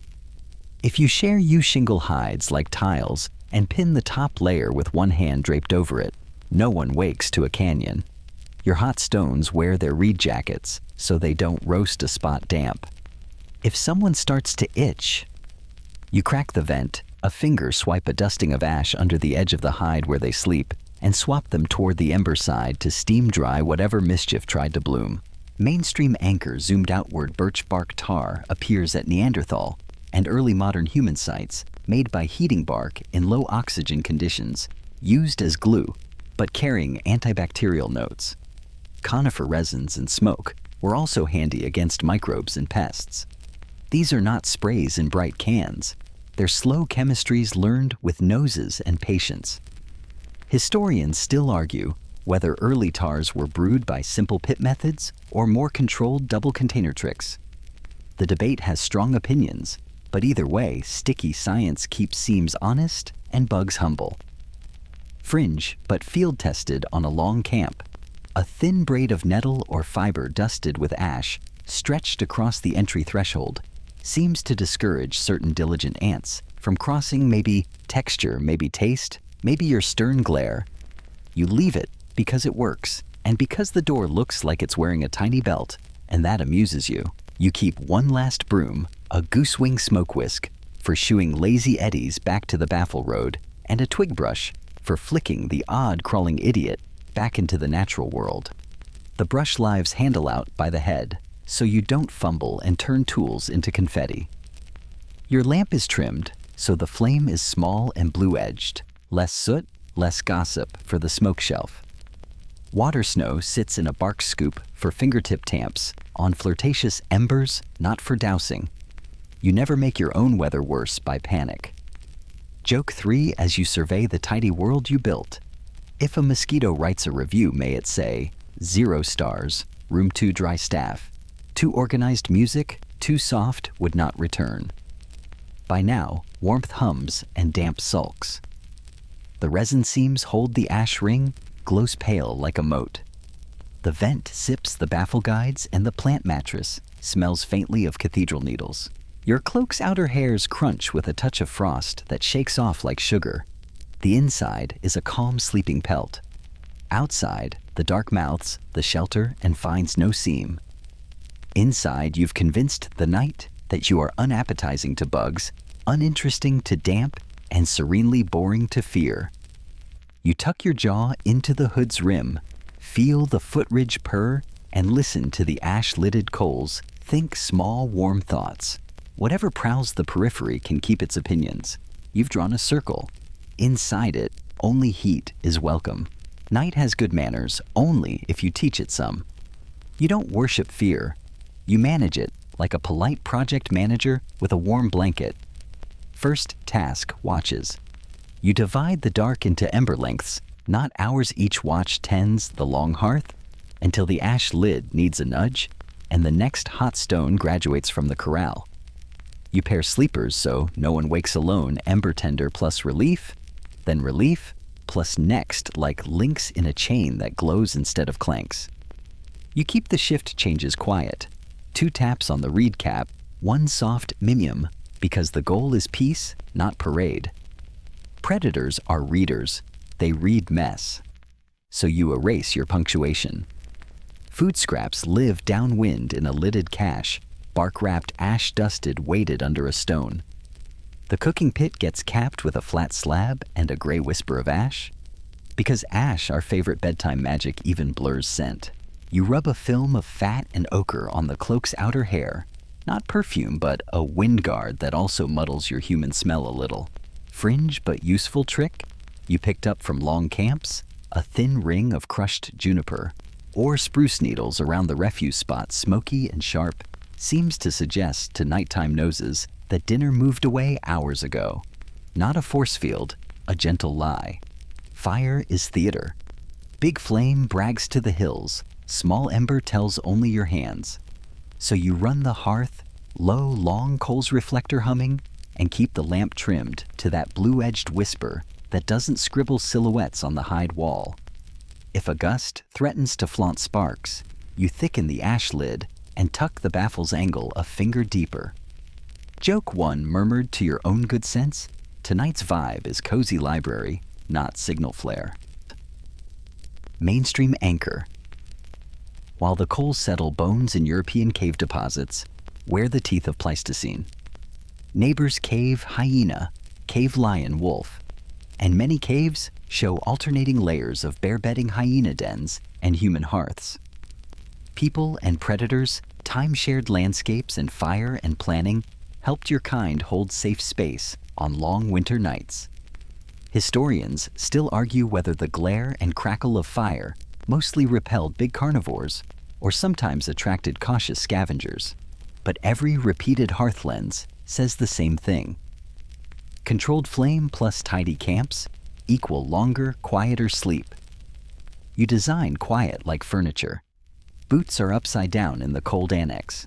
No clatter tools hang on pegs.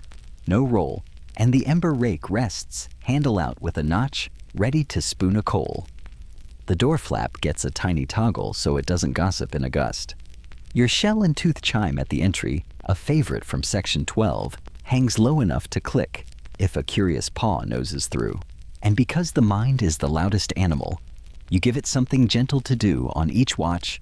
The tender hums the same 7-note line while feeding one pencil stick. By the second watch, even the wind is humming along. Scent discipline does half the guarding. The meats you didn't eat sleep under snow with an ash veil. Greasy mittens don't lounge by your pillow. They dangle high on the smoke shelf to sweeten and dry. You rub a tiny smear of soot at your wrist pulse points before watch cheap mat that hides skin shine in stray lamplight. You keep your breath downwind of the door when you listen, because even warm air carries a story. Quirky tidbit. You like a pinch of crushed charcoal sprinkled where you kneel to listen muffles. Knee crunch on icy grit night's equivalent of taking your shoes off in a hallway. Watches aren't just for claws, they're for weather. The tender's job list is short and kind. Check the vent feather still sipping brush frost from the baffle edge, no. Drip sweep a lazy smoke eddy with the goosewing whisk. Behave and confirm Toasty McToeface's rotation through the footridge thriving. If snow starts whispering against the windward wall, in that particular way that means drift, you press a palm to the seam you caulked with resin and feel for a chill line. No line back to bed hero. Joke 2 as you pass the watch to the next human burrito. Your shift comes with full dental charcoal smiles all around. If you have ever wondered whether to post someone all night or rely on the natural rhythm of human sleep, you're not alone. Historians still argue whether deep winter camps favored strict sentry duty or a braided pattern of segmented sleep dozing. Waking tending, telling a short story, dozing again, that effectively kept some eyes open without formal guards. Your version tonight is a hybrid ember-length watches with soft overlaps, because responsibility shared is fear halved. You place yourselves like wise animals.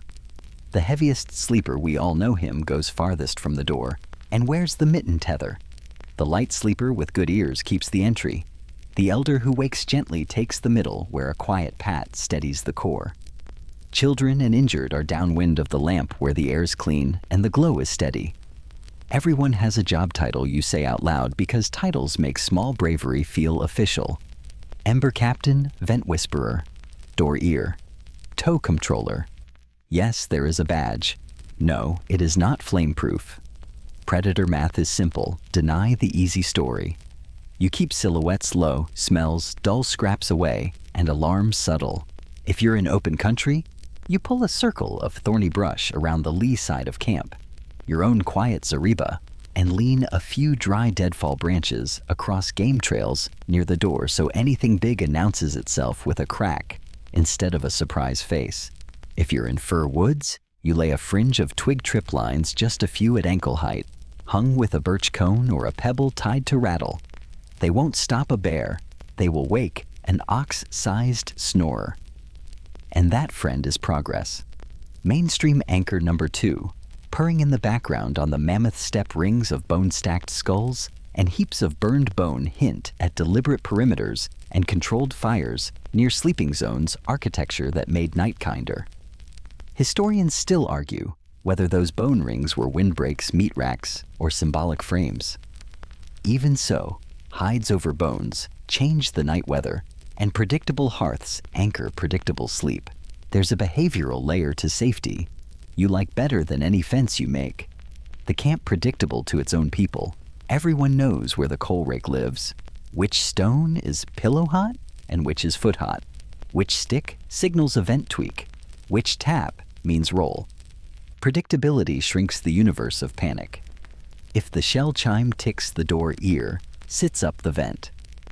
Whisperer cracks the peak, the ember captain shields the hearth, and the toe controller quietly checks the footridge isn't about to turn into a very warm surprise for a small ankle.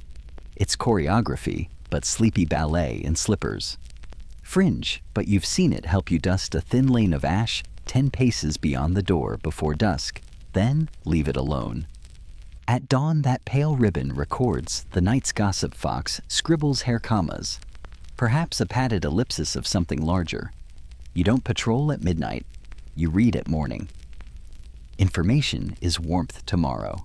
Peace is not the absence of teeth, it's the presence of agreement. The wind agrees to move through the vent the way you taught it. The fire agrees to be a polite line, not a billboard. The stones agree to purr in jackets. The hides agree to lie still shingled.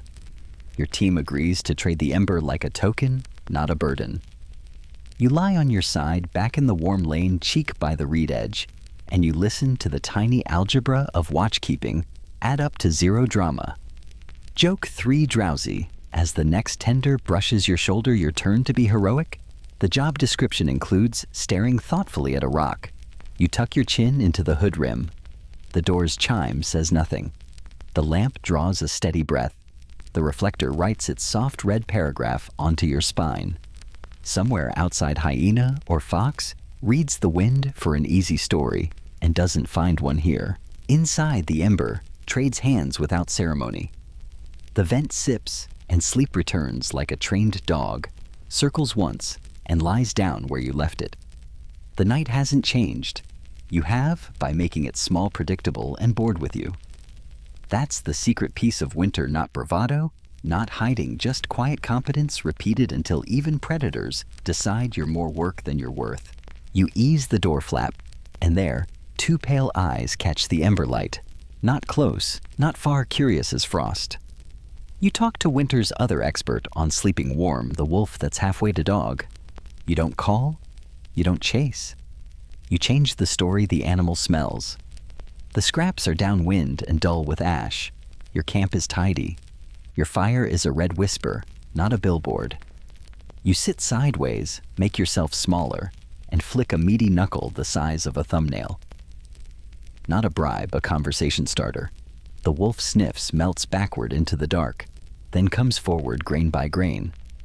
You breathe slow. This isn't pets, it's policy. Warmth is now a collaboration. You place your sleeping island, as before long, hearth reflector mattress collar, but leave one deliberate space near the door, a dog-shaped comma in the punctuation of your bed. If the canid accepts the truce and curls there, its ears become your earliest alarm, and its belly becomes your quiet radiator. You've seen it before in colder camps. A small fox-colored shadow tucked at someone's calves, keeping toes honest. Later ages will coin a phrase, a 3-dog night, to measure cold by the number of canid blankets required. Tonight, you start with one good dog-shaped promise. You win trust with predictability. bones go to the same spot downwind at the same hour. You keep your hands slow and your voice a murmur that matches the lamp's hum. When the animal offers a soft, questioning chuff, you do not grin with teeth. You blink lazy and look aside candid for "we're fine." Joke 1 whispered to yourself, "Congratulations, you're onboarding a leg warmer with excellent ears and no understanding of vacation days." The pack yours learns the choreography too. The ember tender moves with mittens tethered and no sudden flourishes. The door ear, the person sleeping nearest the flap, keeps a palm-sized pebble ready to clack against a shell if a real visitor crosses the ash lane. Children keep their curious fingers under hides until morning. If the canid curls by the threshold, your vent stays a finger wider, fresh air for everyone, and the lamp sits low blue-edged, not smoky, so sensitive noses don't vote with their paws. Mainstream anchor. While the wolf sniffs the ash ring, the deep record holds bones we call not quite wolf, not quite dog skulls, with shorter snouts and crowded teeth compared to wild wolves showing up across the late Pleistocene. The Bonn Oberkassel burial in Germany about 14,000 years ago includes a young dog interred with 2 humans, and there are earlier debated Paleolithic dog remains like Goyet in Belgium. Historians still argue whether dog domestication happened once or multiple times, where it happened East Asia, Siberia, Western Eurasia, and exactly when curiosity turned into companionship. The timeline is a tug-of-war of bones and genes. What doesn't wobble is the benefit a canid at the doorway changes night math. You set ground rules for warmth with teeth in the room.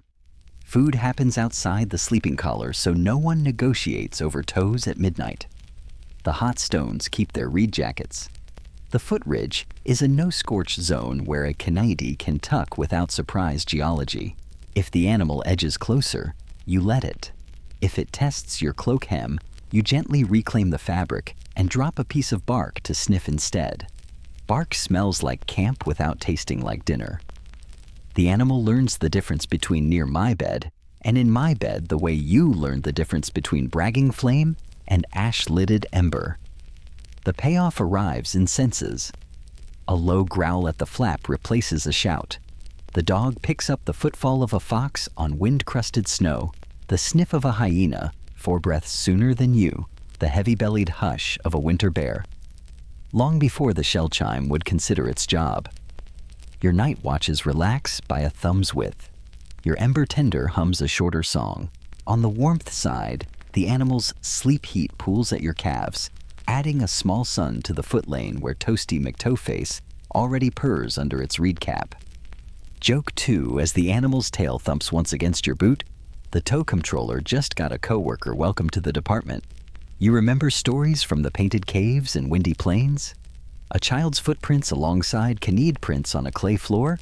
In deep time torch smears, frozen like melted honey. Evidence contested sure that someone walked with a wolfish companion beneath painted lions and mammoths. Whether that Chauvet duet was wolf or early dog, it feels like the same bargain humming at your door. Now share warmth, share warning, share the long dark. You fold dogs into your other hacks. You ash-lid the coals as always. You charge stones and rotate them with your green fork stick. You pin the hide edges with a draped hand and keep the vent sipping. The new trick is scent before bed. You rub a little fat and ochre along the lower hide hem to mask human soap opera smells. Then pinch a dusting of ash between finger and thumb, where the animal likes to settle, so fleas think twice. Quirky tidbit.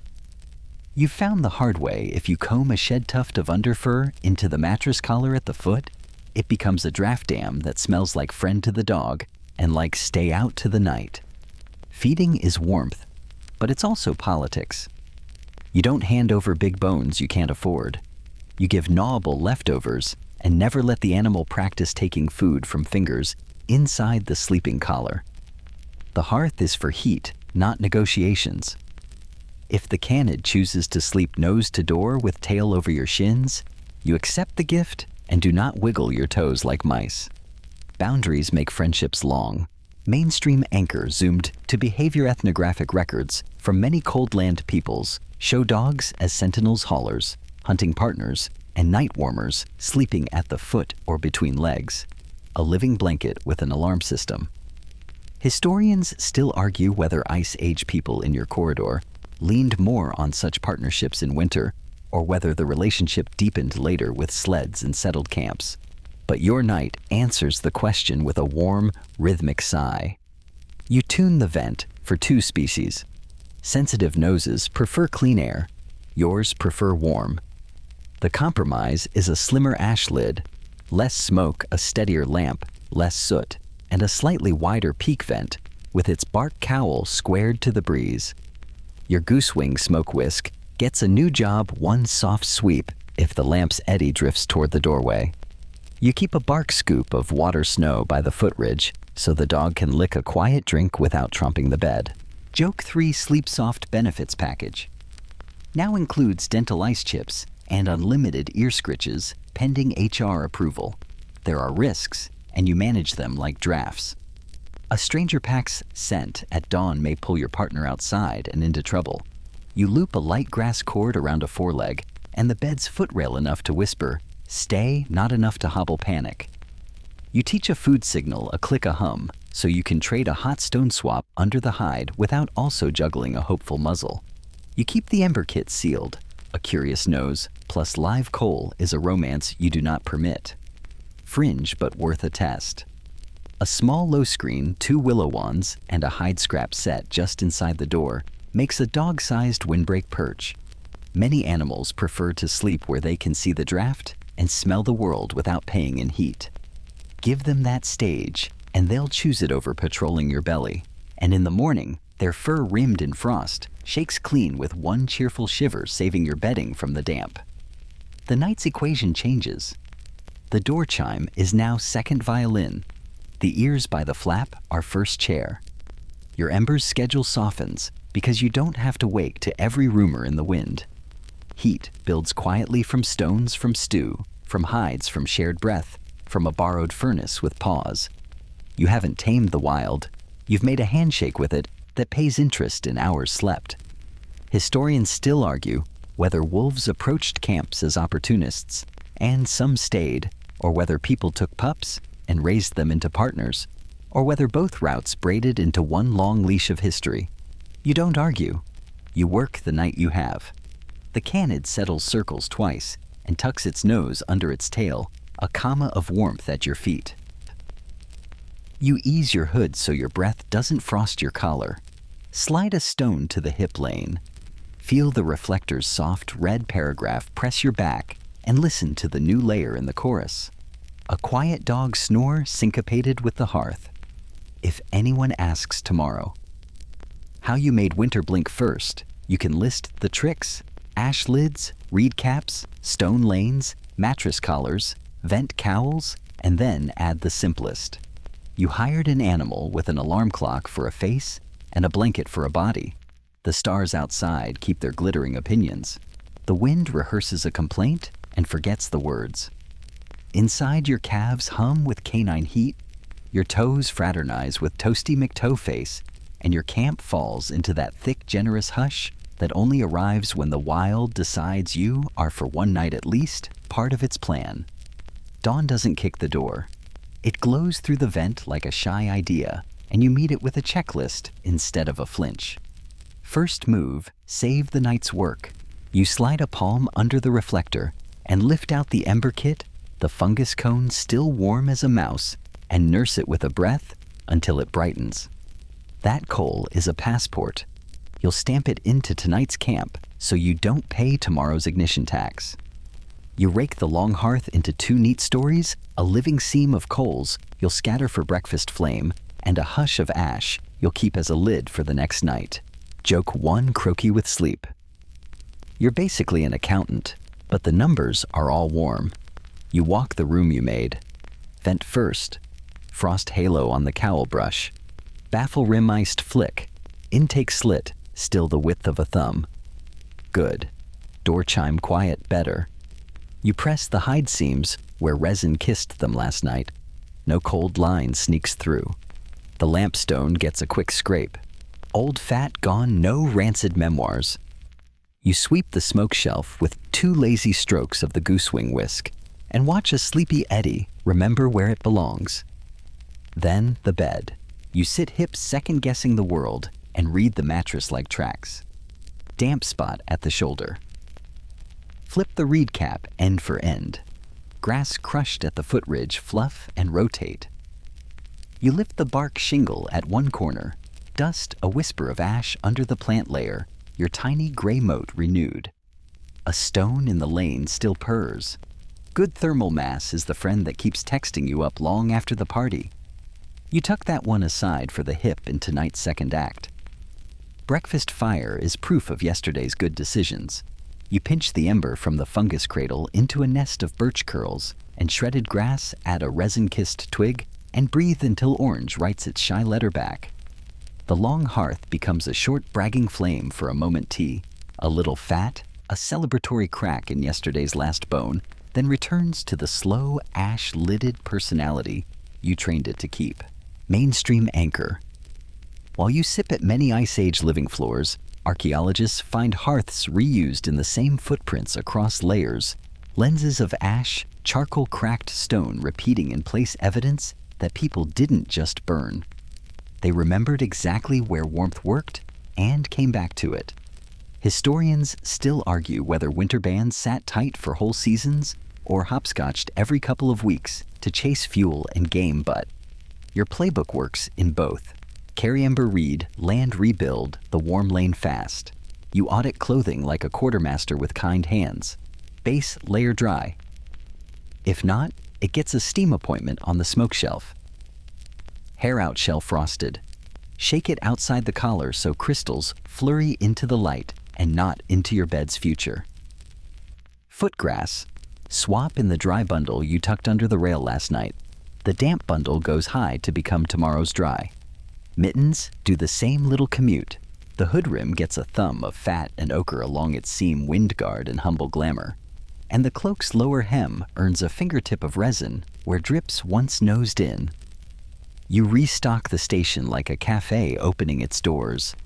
Tinder sheath refilled with birch curl, a knot of punky wood, charred just enough to catch amadou dried and fluffy. If the land gave you bracket fungus, you peel spongy layers and tuck them in a bark cone.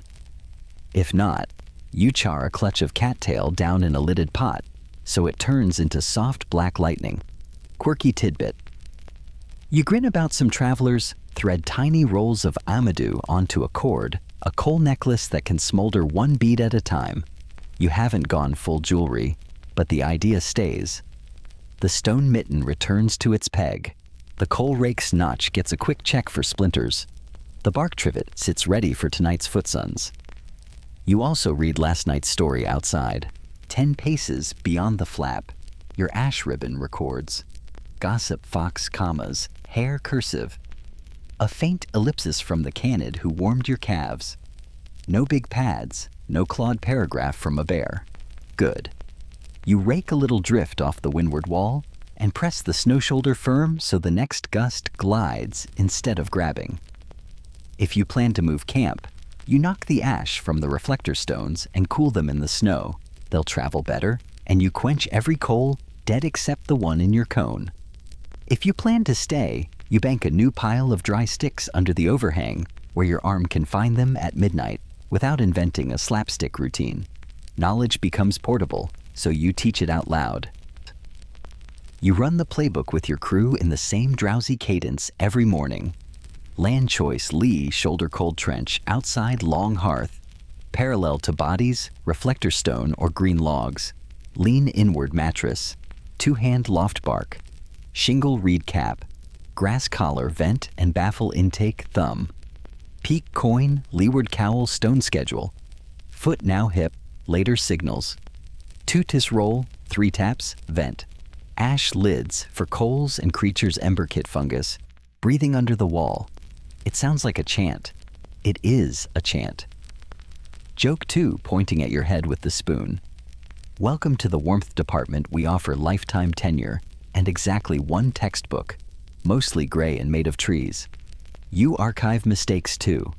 If anyone woke clammy, that's a vent or sweat problem. You note it.